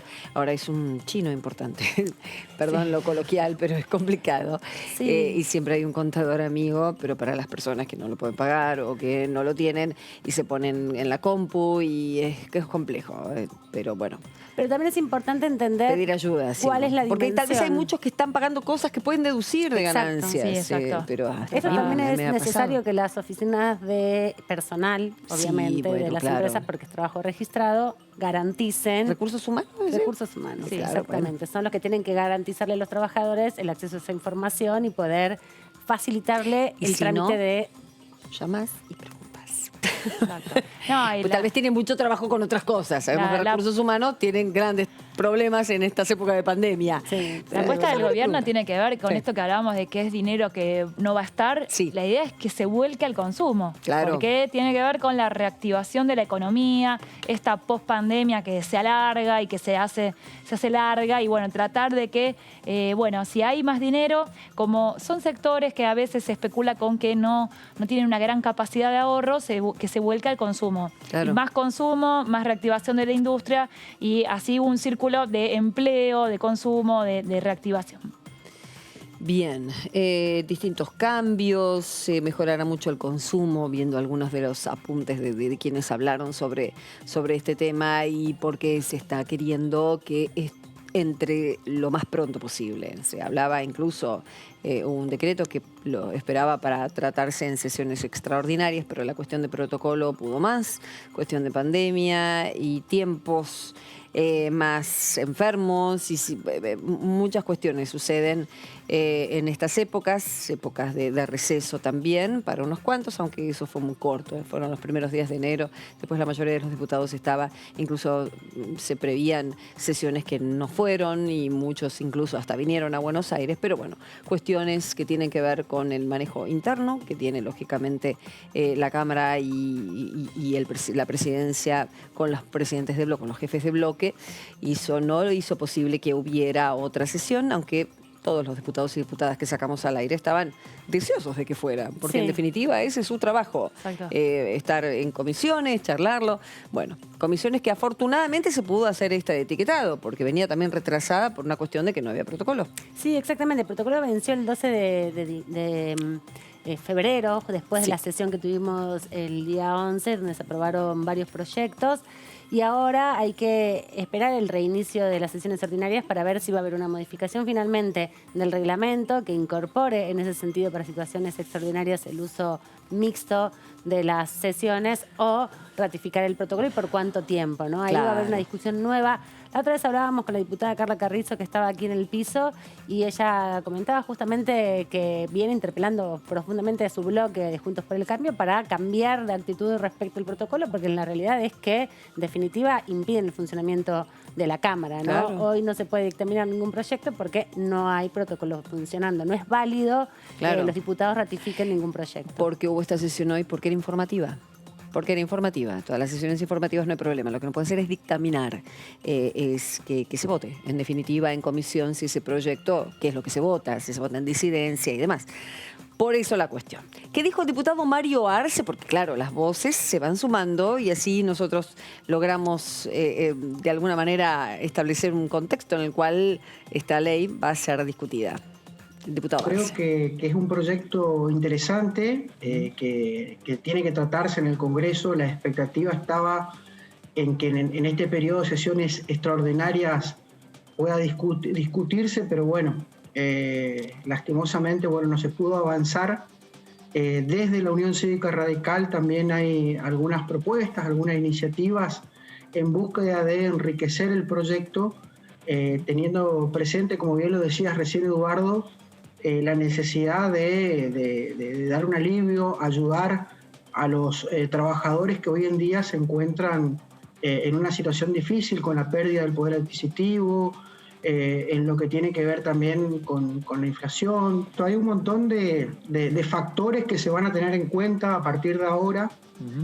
Uno, la responsabilidad que tenemos nosotros como diputados de la Nación de discutir esta modificación del proyecto de impuesto a la ganancia, y por el otro lado también todo lo que tiene que ver con las discusiones, como bien lo decías, paritarias que se vienen, es decir, desde el Estado Nacional, los distintos estados provinciales, así como también dentro de lo que corresponde a la actividad privada, con los distintos sindicatos y cámaras empresariales. Así que se viene un desafío, creo que difícil, pero creo que es una buena prueba para tratar de iniciar o de profundizar un diálogo que hace necesario en estos tiempos para tratar de consensuar políticas, para tratar de consensuar esfuerzos y mejoras en las condiciones laborales de todos los argentinos, ¿no es cierto? Bien, ahí están las distintas voces sumándose para dar cuenta de cuál es lo positivo o lo que creen que se puede modificar según, por supuesto, el signo político. La diputada Susana Landresini también, siempre la llamamos cuando se trata de hablar de temas contables, debido a su especialidad, también tuvo lo suyo para decir. Es una demanda que hacen los propios trabajadores, sobre todo en un momento en que se fija un techo o un mínimo no imponible y después si no se actualiza con los aumentos que fijen las paritarias. Esto habrá que discutirlo en la Cámara, habrá que discutirlo en comisión de presupuesto, pero bueno, tiene una explicación y también hay que ver hasta ahora el cálculo que se estimó de cuánto es el costo fiscal de este aumento del mínimo no imponible, representaría 40.000 millones de pesos. Entonces hay que ver de dónde salen. Esto, dado que el salario no es ganancia, debería provenir del pago de las grandes empresas que captan altos márgenes de ganancia y han venido aumentando los márgenes de ganancia en los últimos 5 años, 2015, 2020, y que esos sí son cuestiones gravables, porque eso sí es ganancia, ¿se entiende? Frente a sus costos salariales que han ido cayendo en relación a las ganancias empresarias. Bueno, claro, ver los distintos lados del dado, ¿no? De cómo impacta en un lado y el otro, y por supuesto los diputados ahí nos dan esta visión. La oposición, claro, está lógicamente con reclamos, aunque han adelantado que van a acompañar la medida, bien satisfactoria para una gran parte de los trabajadores registrados. Pero bueno, cuando hay ¿no? En la oposición acompaña, claro, pero no le va a dejar llevarse, ¿no? Todo el rédito político tampoco, y los sindicalistas tampoco quieren. Claro. Entonces, por ahí surge Sergio Massa con un proyecto, con el aval del Poder Ejecutivo también, porque ya estaba, era algo que se había charlado, pero bueno, ahora no se lo va a llevar todo. Entonces, bueno, los dirigentes gremiales también quieren exhibir, bueno, mirá, nosotros logramos esto. Entonces, ahí va a venir por ahí la puja. Se entiende que va a haber una situación de consenso, de acompañamiento. A veces cuando hay un consenso así, por ahí hay alguna disidencia en algún artículo o en algún punto, pero todavía el proyecto está abierto. Y también lo que se habla del tema, hoy por hoy no tiene en cuenta autónomos y trabajadores independientes, pero no se descarta que pueda ser la llave, por ejemplo, bueno, te apoyo, pero me incorporas este cambio, te apoyo. O se viene la próxima ley para autónomos o para Bueno, está pendiente la ley de monotributo también. Claro. ¿Qué dice esa ley básicamente? Bueno, también en líneas generales. Exacto, que es un proyecto, es sencillo. Hay muchos trabajadores que cuando vos te pasás del límite de facturación de monotributo, automáticamente entras en el régimen general que te sacude, o sea, con lo poco que pagás de monotributo, en proporción, empezás a pagar. Y claro, más. Exactamente. Entonces, se contemplaba... Tal vez fue por una facturación de alguien que estaba proponiendo un servicio o un producto. Sí, o muchas veces es una contratación de alguien y no presentás a tiempo la factura de que lo contrataste y te parece que ganaste un montón de dinero. Entonces, contemplar, ¿te pasaste un 25% en la facturación durante 2020? Bueno, te dejamos ahí en stand-by. Claro, ¿y por cuánto tiempo también? ¿Te pasaste un mes, 2 meses, 3 meses? Eso lo deben los tributaristas saber. En el ritmo de pandemia que tenemos, ¿no? También. Sí, lo que tiene que ver específicamente es que hay mucho fraude laboral, hay muchos trabajadores que están contratados bajo la figura de monotributo o de autónomos y que cobran salarios similares a los trabajadores registrados. Claro. Y como esto impacta de manera directa en alrededor de 2 millones de personas, cómo esto va a impactar en el otro volumen de trabajadores que presta sus servicios, que cobra el mismo salario, no tiene la posibilidad de deducir determinados ítems de ganancias y su piso sigue muy demorado.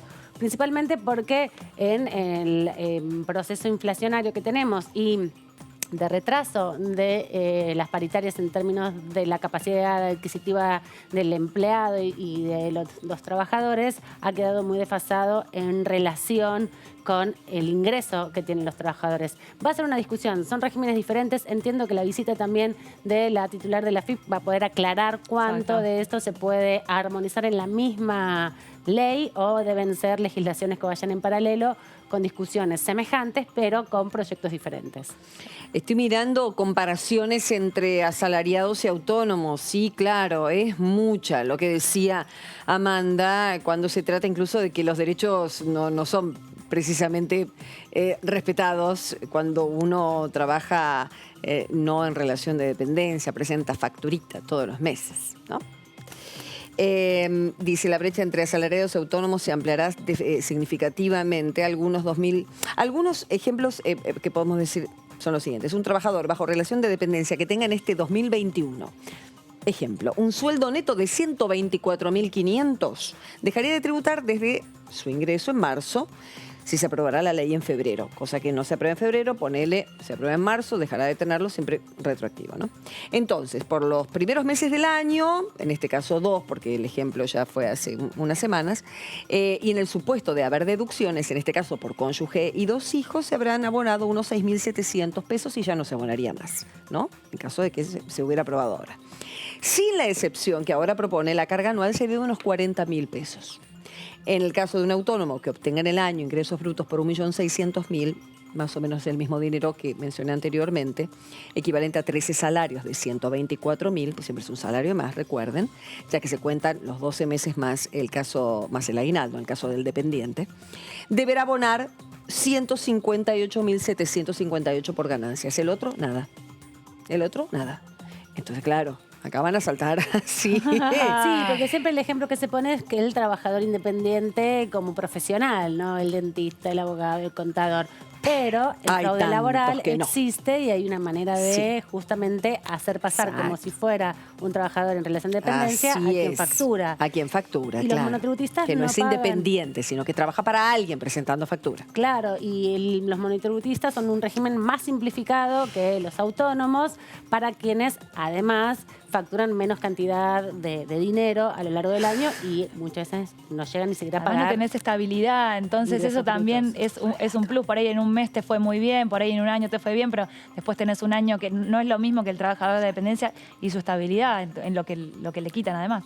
Totalmente, y el impacto de la inflación es semejante en todos los trabajadores, ¿no? A todos nos afecta de igual manera el impacto inflacionario porque principalmente se da por todos por el pago del IVA, que es lo que pagamos en definitiva todos los consumidores cuando compramos cualquier producto. Así que bueno, tema para el 1 de marzo, se especula que va a haber va a ser incorporado por ahí un paquete de medidas, por ahí alguna referencia se espera que el presidente haga, siempre viene con alguna sorpresa también, algún anuncio. El año pasado, bueno, había dado fuerte envión al tema aborto. Bueno, sobre el final del 2020 salió, pero lo que dice el presidente el 1 de marzo es tenido como una hoja de ruta. Bueno, bien. Esto le considera importante, esto es prioritario, esto es estratégico y sobre todo, bueno, desde el oficialismo, con el impulso a trabajar ciertos temas. Así que a la expectativa por la Agenda 2021. Había unos cuantos temas en Extraordinarias, tengo siempre mi papelito machete,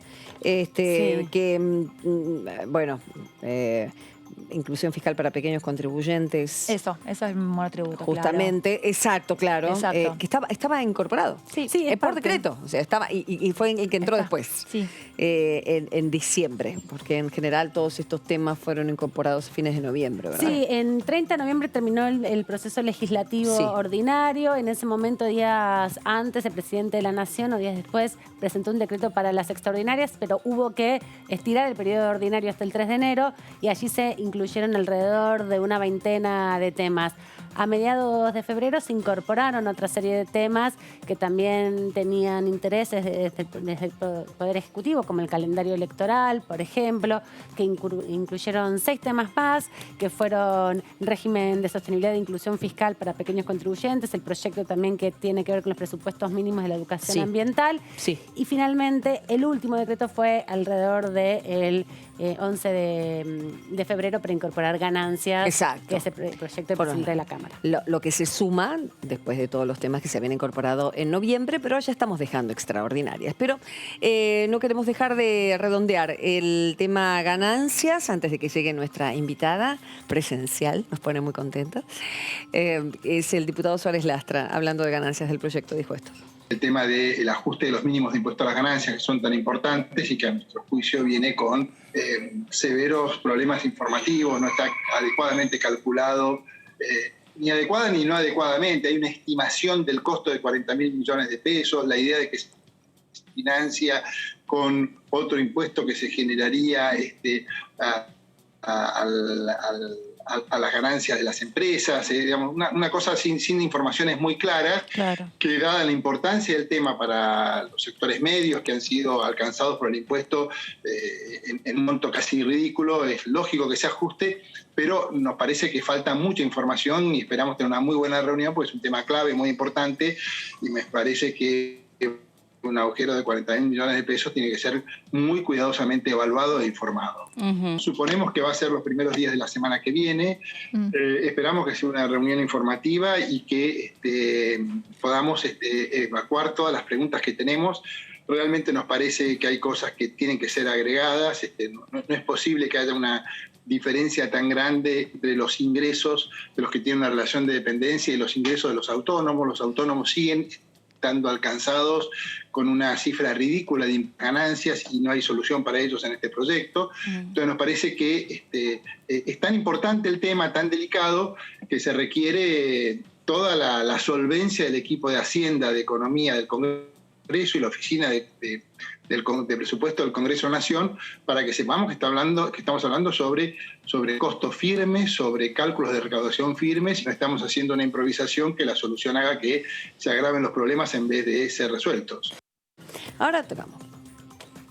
Bueno, muchas gracias, diputado, por estar presente, aunque sea grabadito, y todos, por supuesto, los que están en esta gran programación, grande, porque lógicamente estamos escuchándolos a ellos y a ellas, muchas veces por Zoom y otras veces en presencia, como esta. Hola, diputada Moisés, qué gusto. Gracias. Hola, chicas. Bueno, Hola. ya es un gusto estar acá con ustedes. Ay, qué lindo. Aparte, el panel todas de mujeres me encanta. Sí, claro que sí. Ya en la previa estábamos hablando de nuestros temas femeninos. Sí, pues claro, y sí, el feminismo. No sé si, bueno, arranco con eso, ya que lo mencionan, porque hay mucho para preguntarte, Dipo, mucho para preguntarte, como todos. Igual vos me exprimís ¿Qué? cada vez que me sentás. Me encanta. Pero claro, me van a agarrar con todo. ay, como si no supiera responder, la diputada. De ninguna manera. No, hablamos de feminismo porque en esta discusión tal vez pone y presenta el tema, y lo introduce mucho mejor Amanda, en la cuestión de luchas, de grupos, para el lograr visibilidad en tanta inequidad y desnaturalizar lo que parece normal en el poder del hombre, el poder patriarcal, aparecen aquellos que critican este trabajo.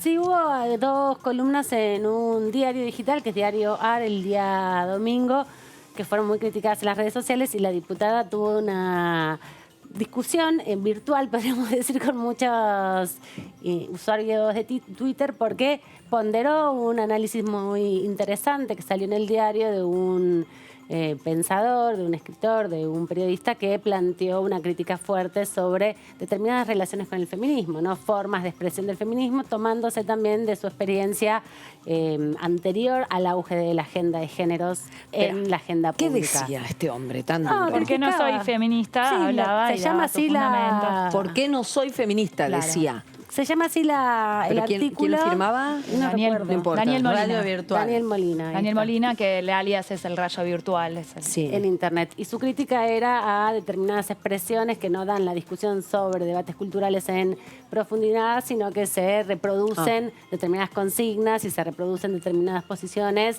acríticamente. Está bien, es interesante. Pero a ella la ¿Qué es lo que mataron más por te molesta? Twitter, ese es el punto. ¿Por qué te mataron, María Carolina? Te soy sincera, me estoy enterando acá por Amanda y por alguna de Pero las chicas que contestaste. hoy en el día me dijeron que fue así como que disruptivo.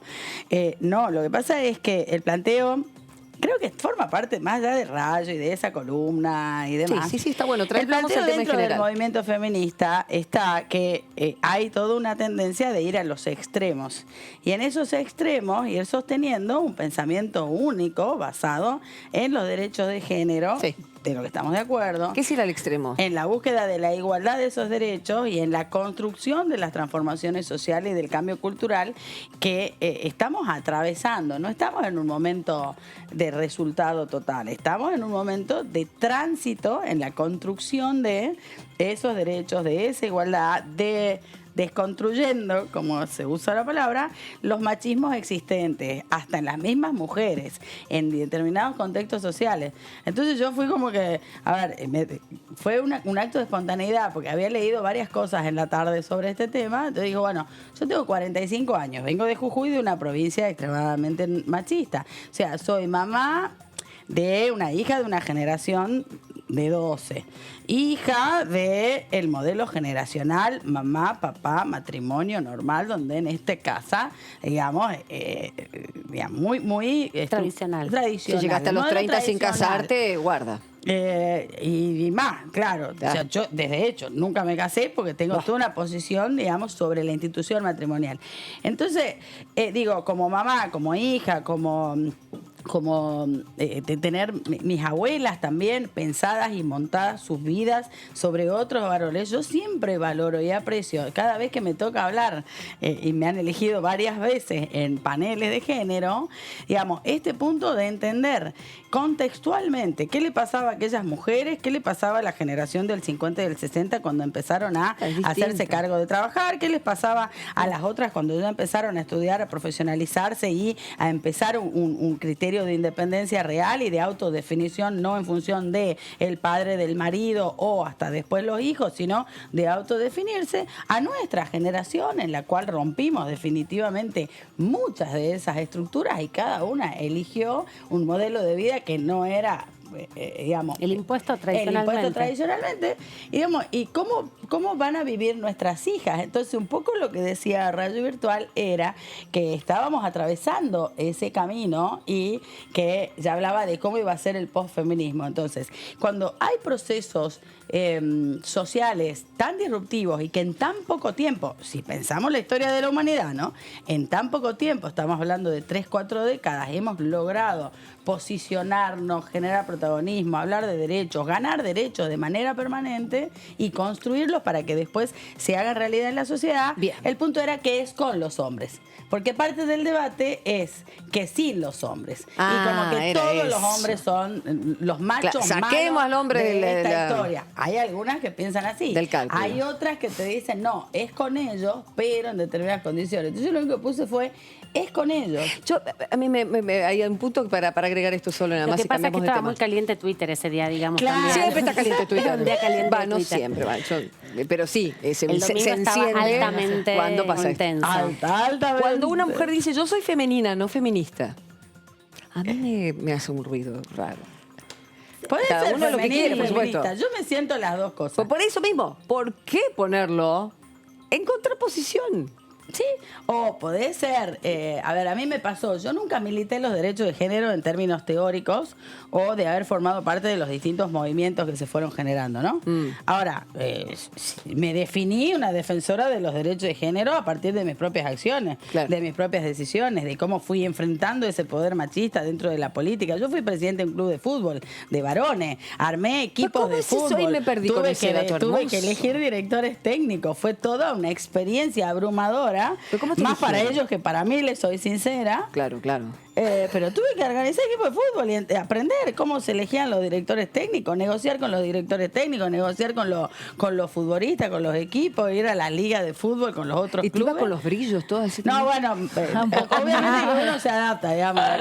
Eso tenemos las mujeres, nos adaptamos de acuerdo al medio. Obviamente que iba, digamos, en otro rol. Pero digo, a las mujeres que queremos acceder al poder, y esa era otra parte, ¿no?, de la discusión. ¿Por qué? Porque habían aparecido esta palabra del desvirgue de Carla Bisotti, lo cual me pareció un asco, literalmente un asco, y que si no hubiera sido una mujer la que estaba tomando esa posición de poder y hubiera sido un hombre, seguro se les hubiera ocurrido por lo menos media docenas de palabras para calificarlo, y seguramente con connotación positiva. Esto era una connotación negativa, totalmente sexualizada, en una nota que definía el rol de una mujer en poder. Y a mí me ha pasado, o sea, yo empecé el hilo de Twitter diciendo que yo había pasado por todas las violencias, menos la física, por todas las violencias, por todas. O sea, de todo tipo.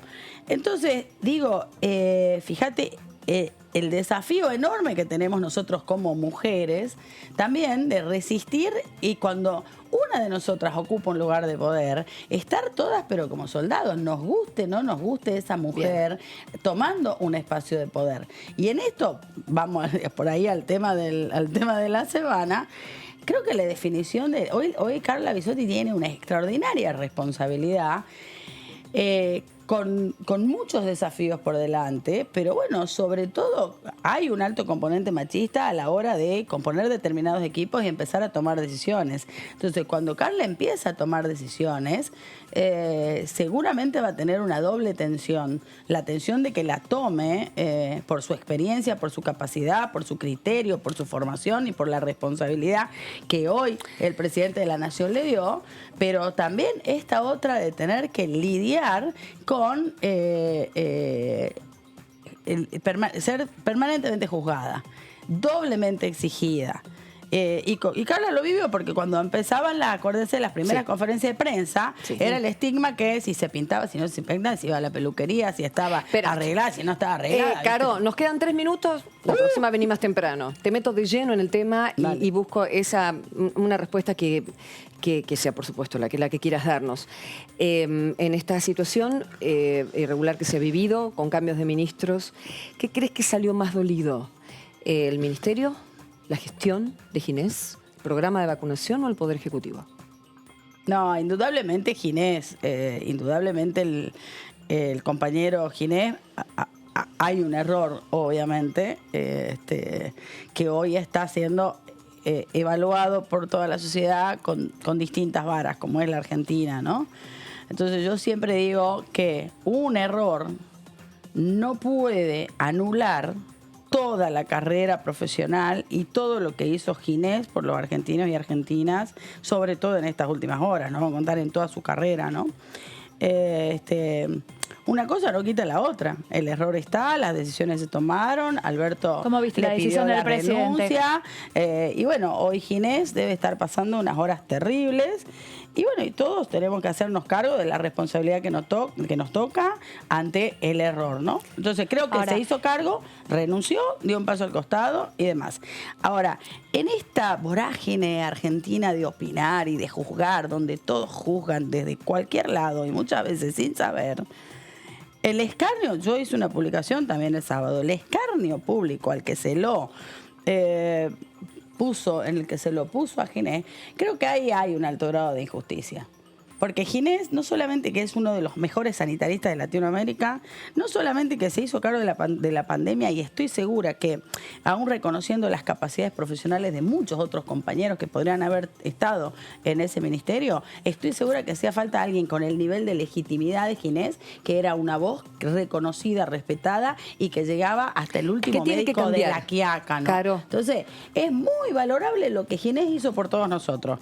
Como tan lamentable el error que cometió en este contexto. Ahora, que todos nos hagamos los moralistas y que lo condenemos a Ginés por esto, cuando vemos en la realidad argentina, en este gobierno, en el anterior, en la sociedad, en cualquier ámbito acá, en Capital Federal, digamos, muchas cosas que son tan o más reprochables que haber tenido un listado de vacunas que no era, digamos, como que el correcto, ¿no? Ay, cómo lamento el tiempo que tenés, porque está para seguirla y bien, y mucho, porque hoy AMLO, el presidente de México... un montón de cosas, creo, hoy. Claro. ¿Qué? ¿Dijiste? Si la siguieras, me harías decir un montón de cosas hoy.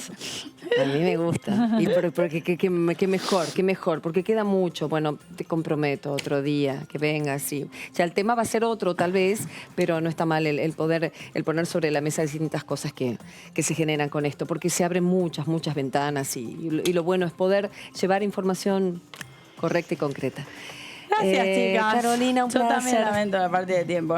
Da problema. Vos sabés que acá estás invitada. Una siempre. sola cortita. A todos los argentinos y las argentinas, lo más importante es que nos vamos a vacunar. Bien. O sea, en el orden que corresponda. Toda crisis es una oportunidad. Hoy se está reordenando y quizás normalizando cosas que no estaban normatizadas, escritas y definidas. Bien. Eso ya se está haciendo hoy. Entonces, a ver, lo importante es que las vacunas estén, que nos vacunemos, que nos cuidemos, que hasta que no superemos esta situación, todos nos cuidemos entre todos y seamos muy, muy solidarios. Así que creo que por ahí va la cosa. Esto ya está, como vos decís, la semana que viene voy a venir acá y va a ser otro tema. Sí, vamos a ver que la oposición que hace y sobre todo el 1 de marzo, a ver cómo el presidente el discurso por ahí lo reorganiza. La oposición es un desastre, aparte son unos incoherentes. Hoy le metí un pedido al gobernador Gerardo Morales de que también muestre las listas y transparente las listas de las vacunaciones en Jujuy. Porque acá armaron, todo lo de la oposición, armaron un escándalo acá con la vacuna del gobierno nacional. Pero quiero ver las listas de Rodríguez Larreta, la lista del gobernador Suárez en Mendoza, la lista de Gerardo Morales en Jujuy y más de un VIP hay en esas listas. Señores, esto ha sido todo. Más información, sigan en la pantalla de ETV. Gracias.